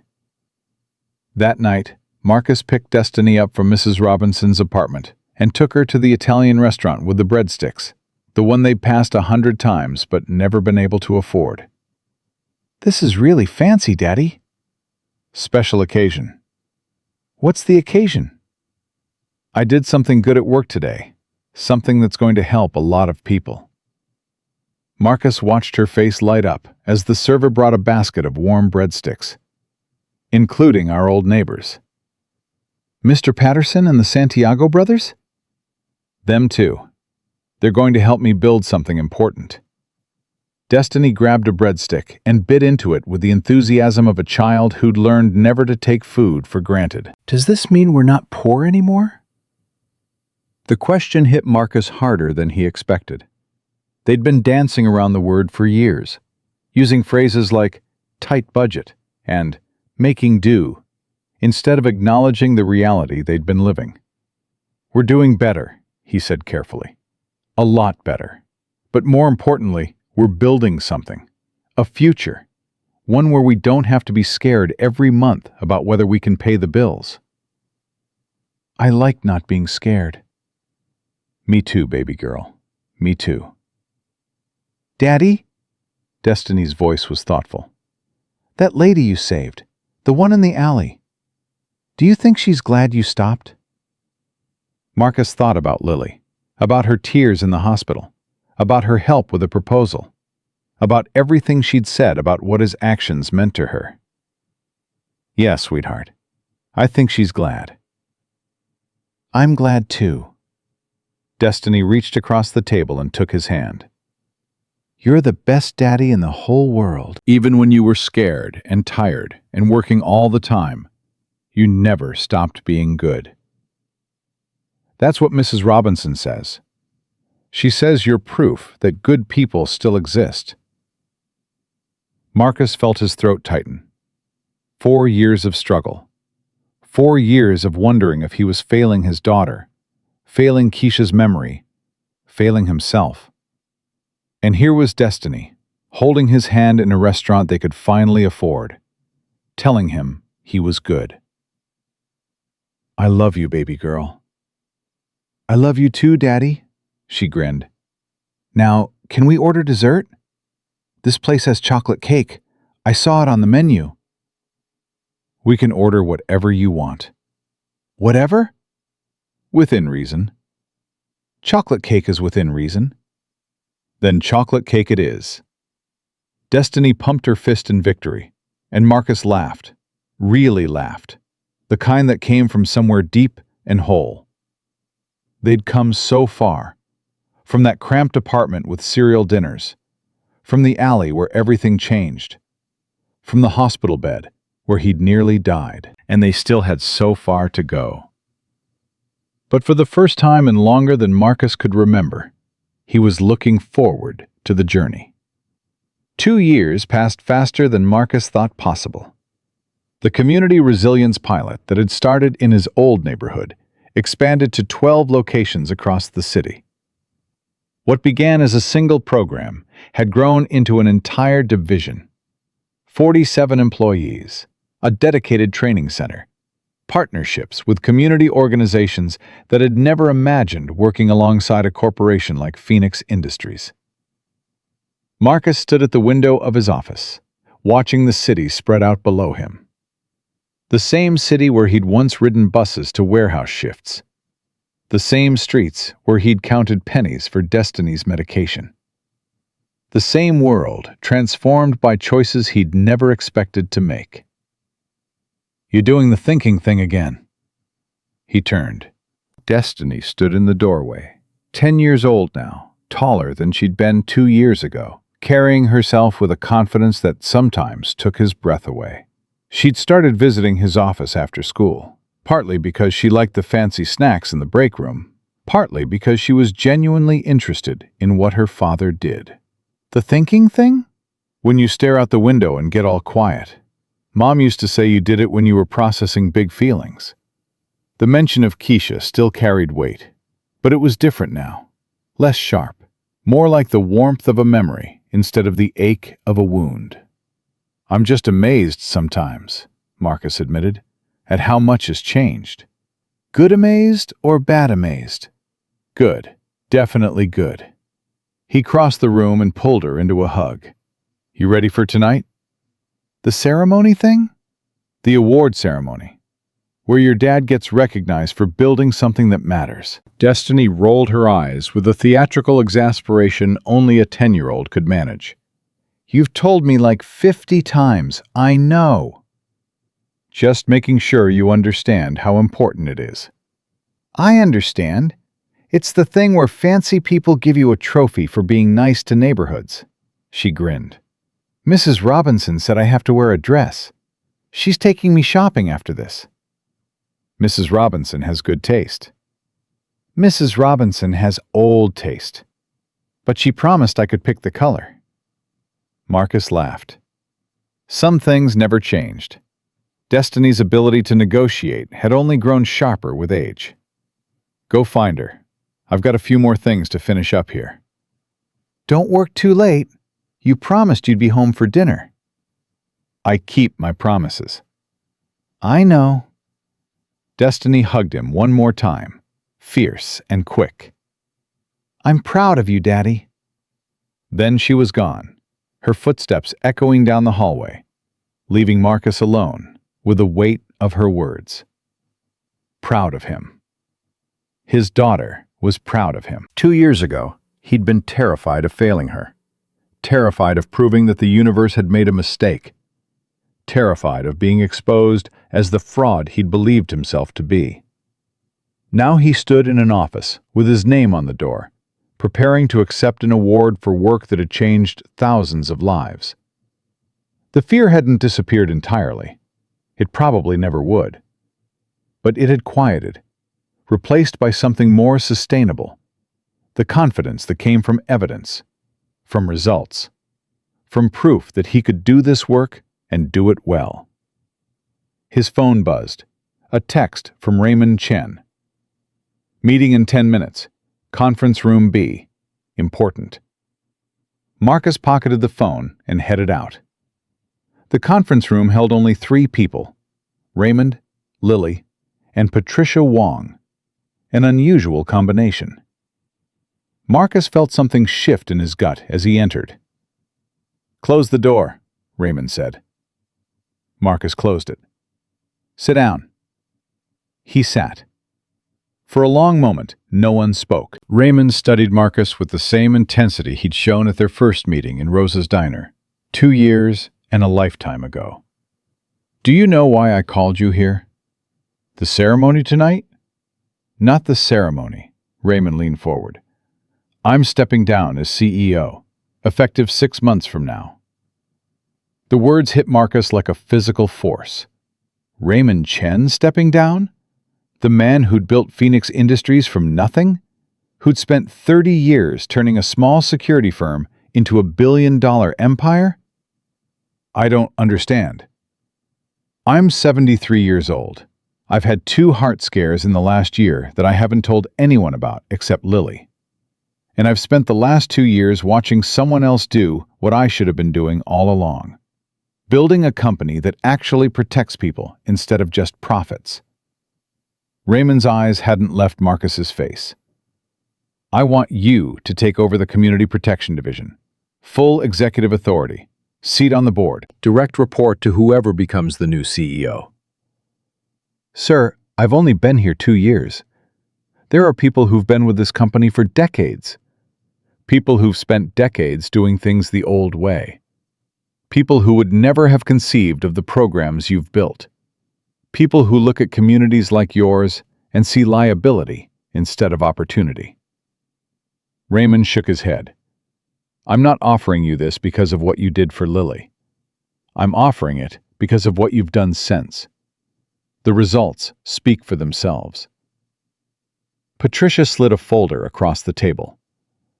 "Crime rates in the pilot neighborhoods have dropped 34%.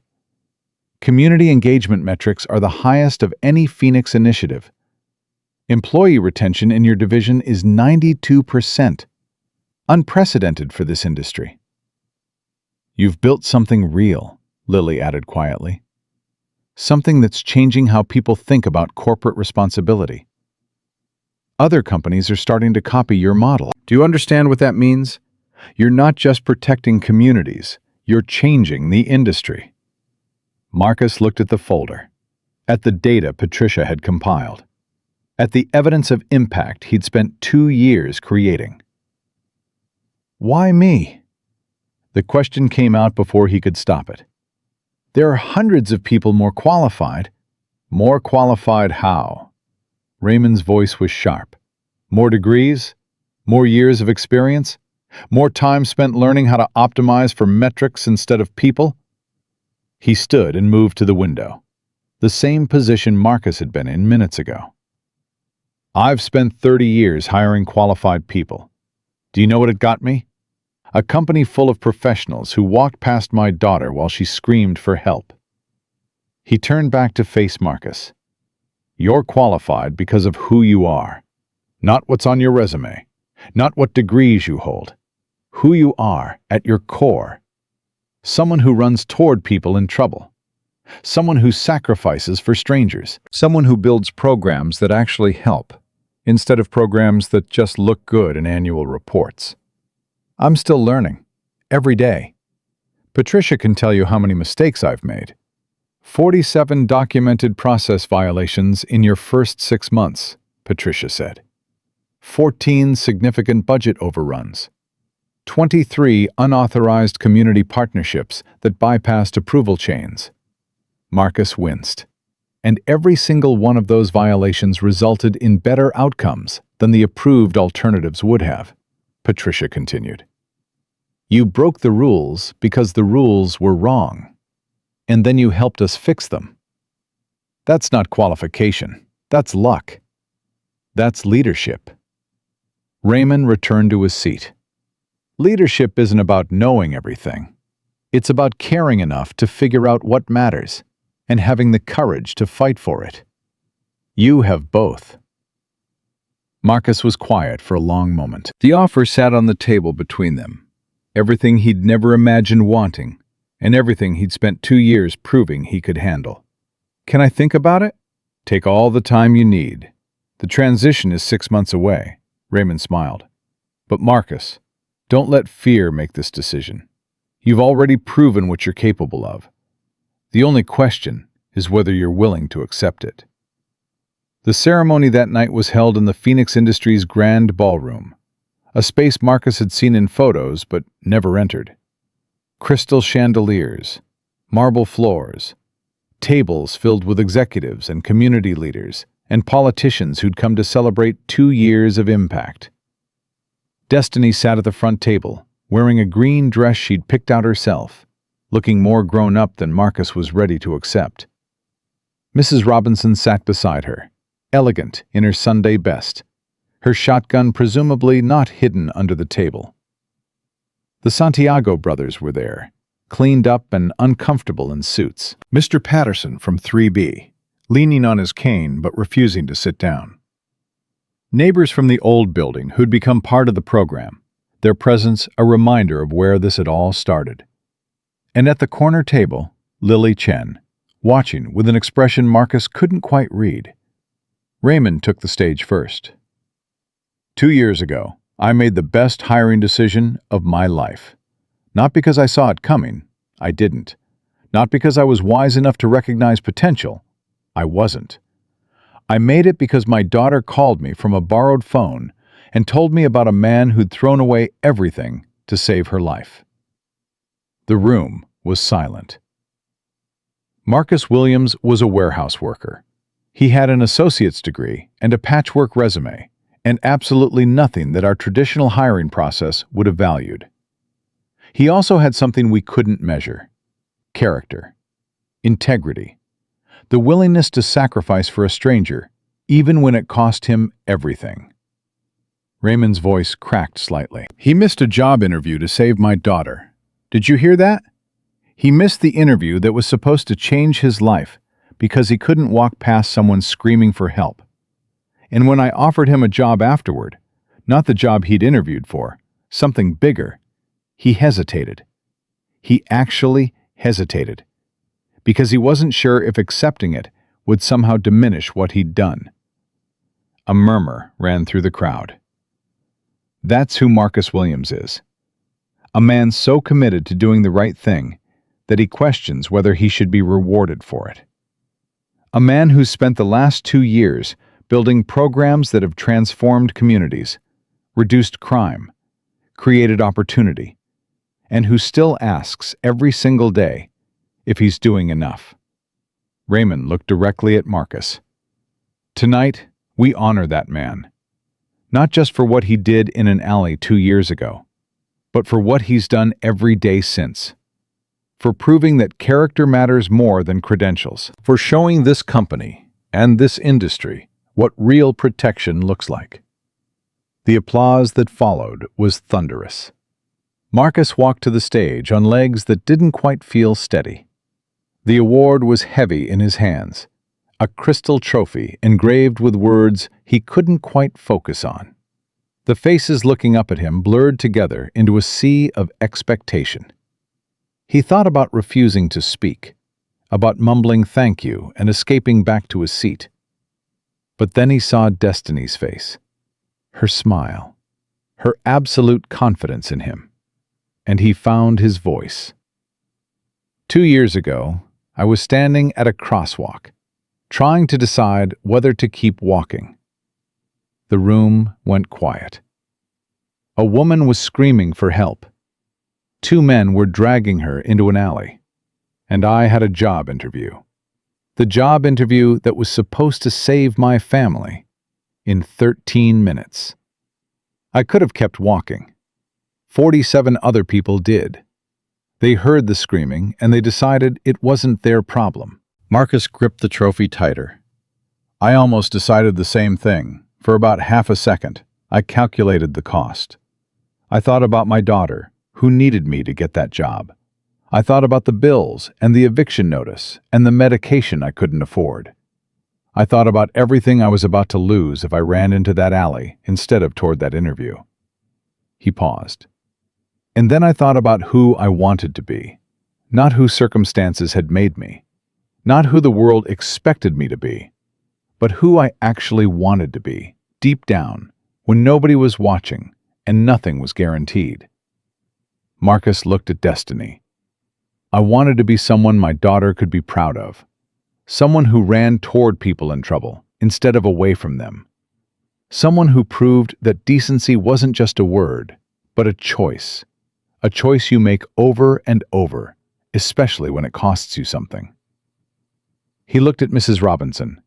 I didn't do it alone. A 72-year-old woman with a shotgun and a Bible taught me that faith isn't about waiting for miracles. It's about being willing to be part of them. My neighbors stood up for a stranger because that's what communities do when they haven't forgotten how to take care of each other.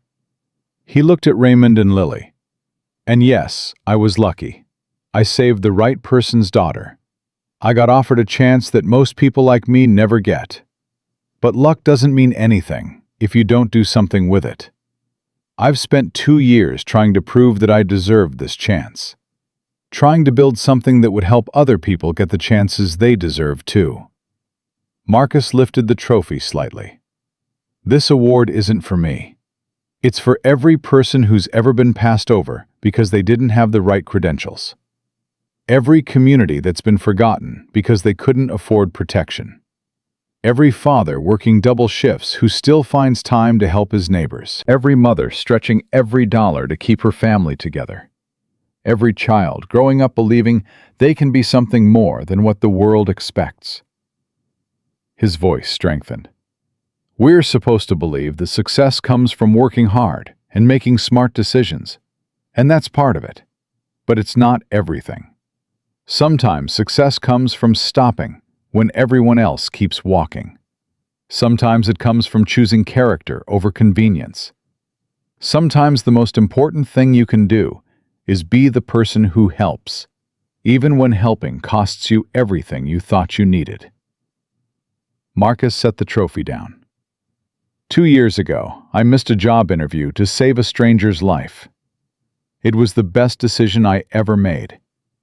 Not because of what it led to, the job, the recognition, any of this.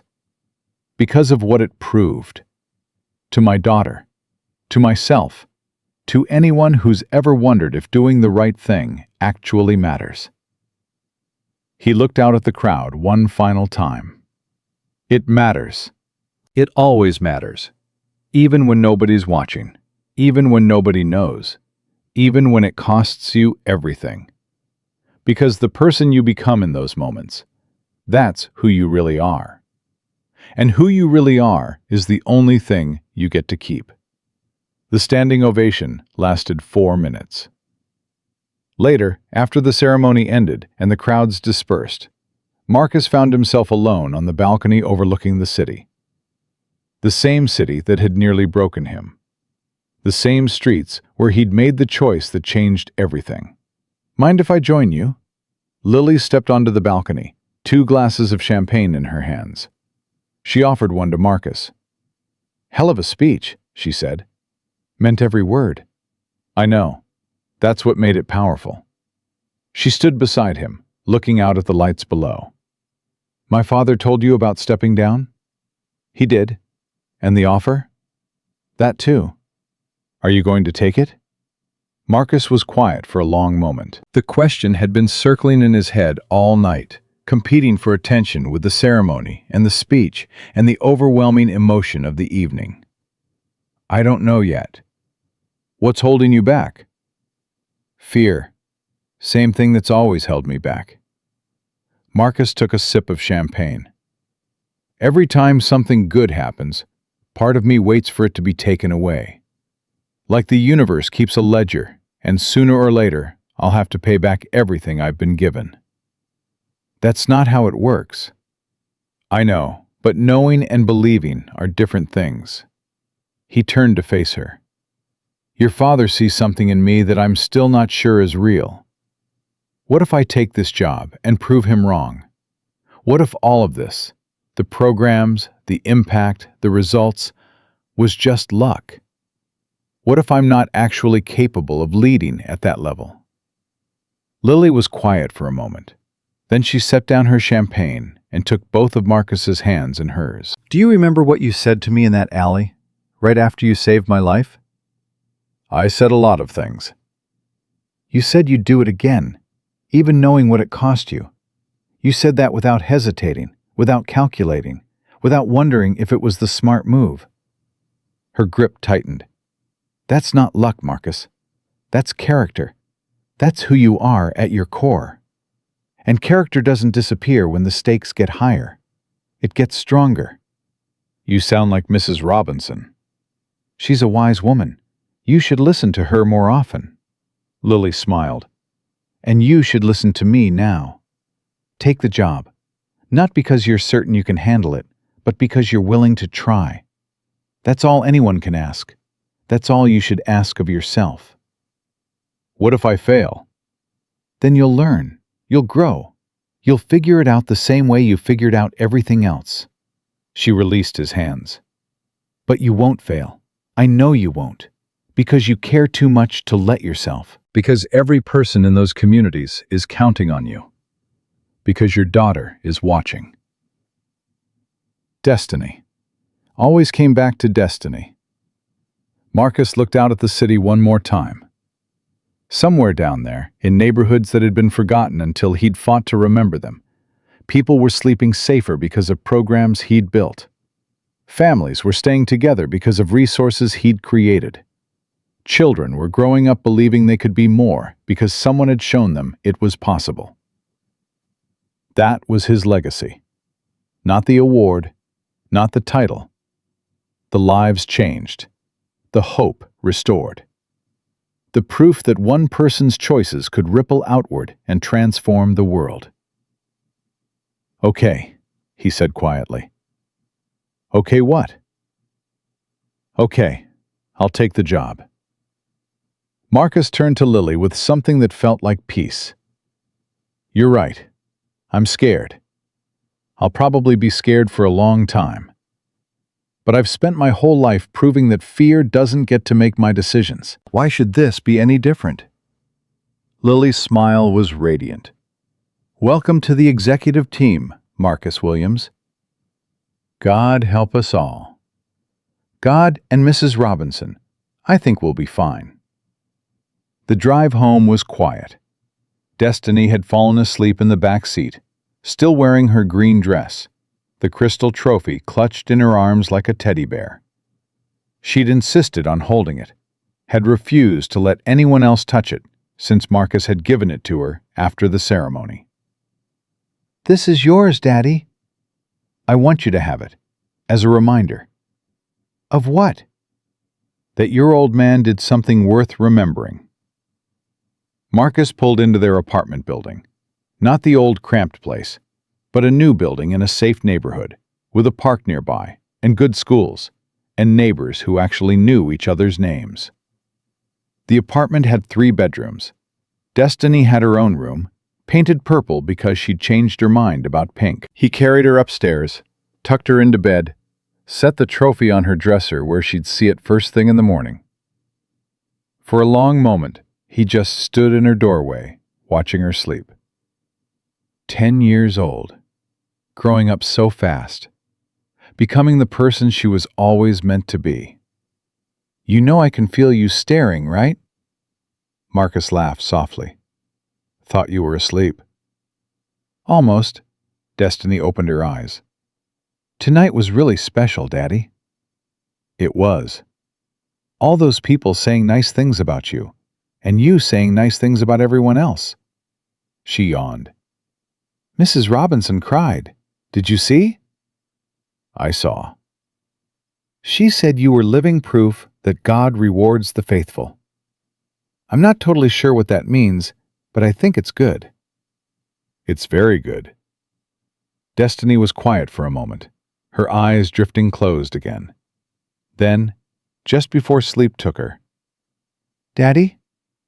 "Yeah, baby girl?" "I'm really glad you stopped that day, in the alley. I know it was scary, and you could have gotten hurt worse and everything, but I'm glad you stopped." "Me too, sweetheart." "Because if you hadn't stopped, we wouldn't be here. We wouldn't have this apartment or your job or any of it. And that lady would be dead. And all those neighborhoods wouldn't have the programs." She snuggled deeper into her pillow. "One choice changed everything, didn't it?" "It did." "That's what you said in your speech, about being who you really are in the moments that matter." Her voice was fading now, sleep pulling her under. "I want to be like that, like you, someone who stops when everyone else keeps walking." Marcus felt tears prick at his eyes. "You already are, baby girl. You already are." He kissed her forehead and left the room, pulling the door mostly closed behind him. In the living room, he sank onto the couch and let the silence settle around him.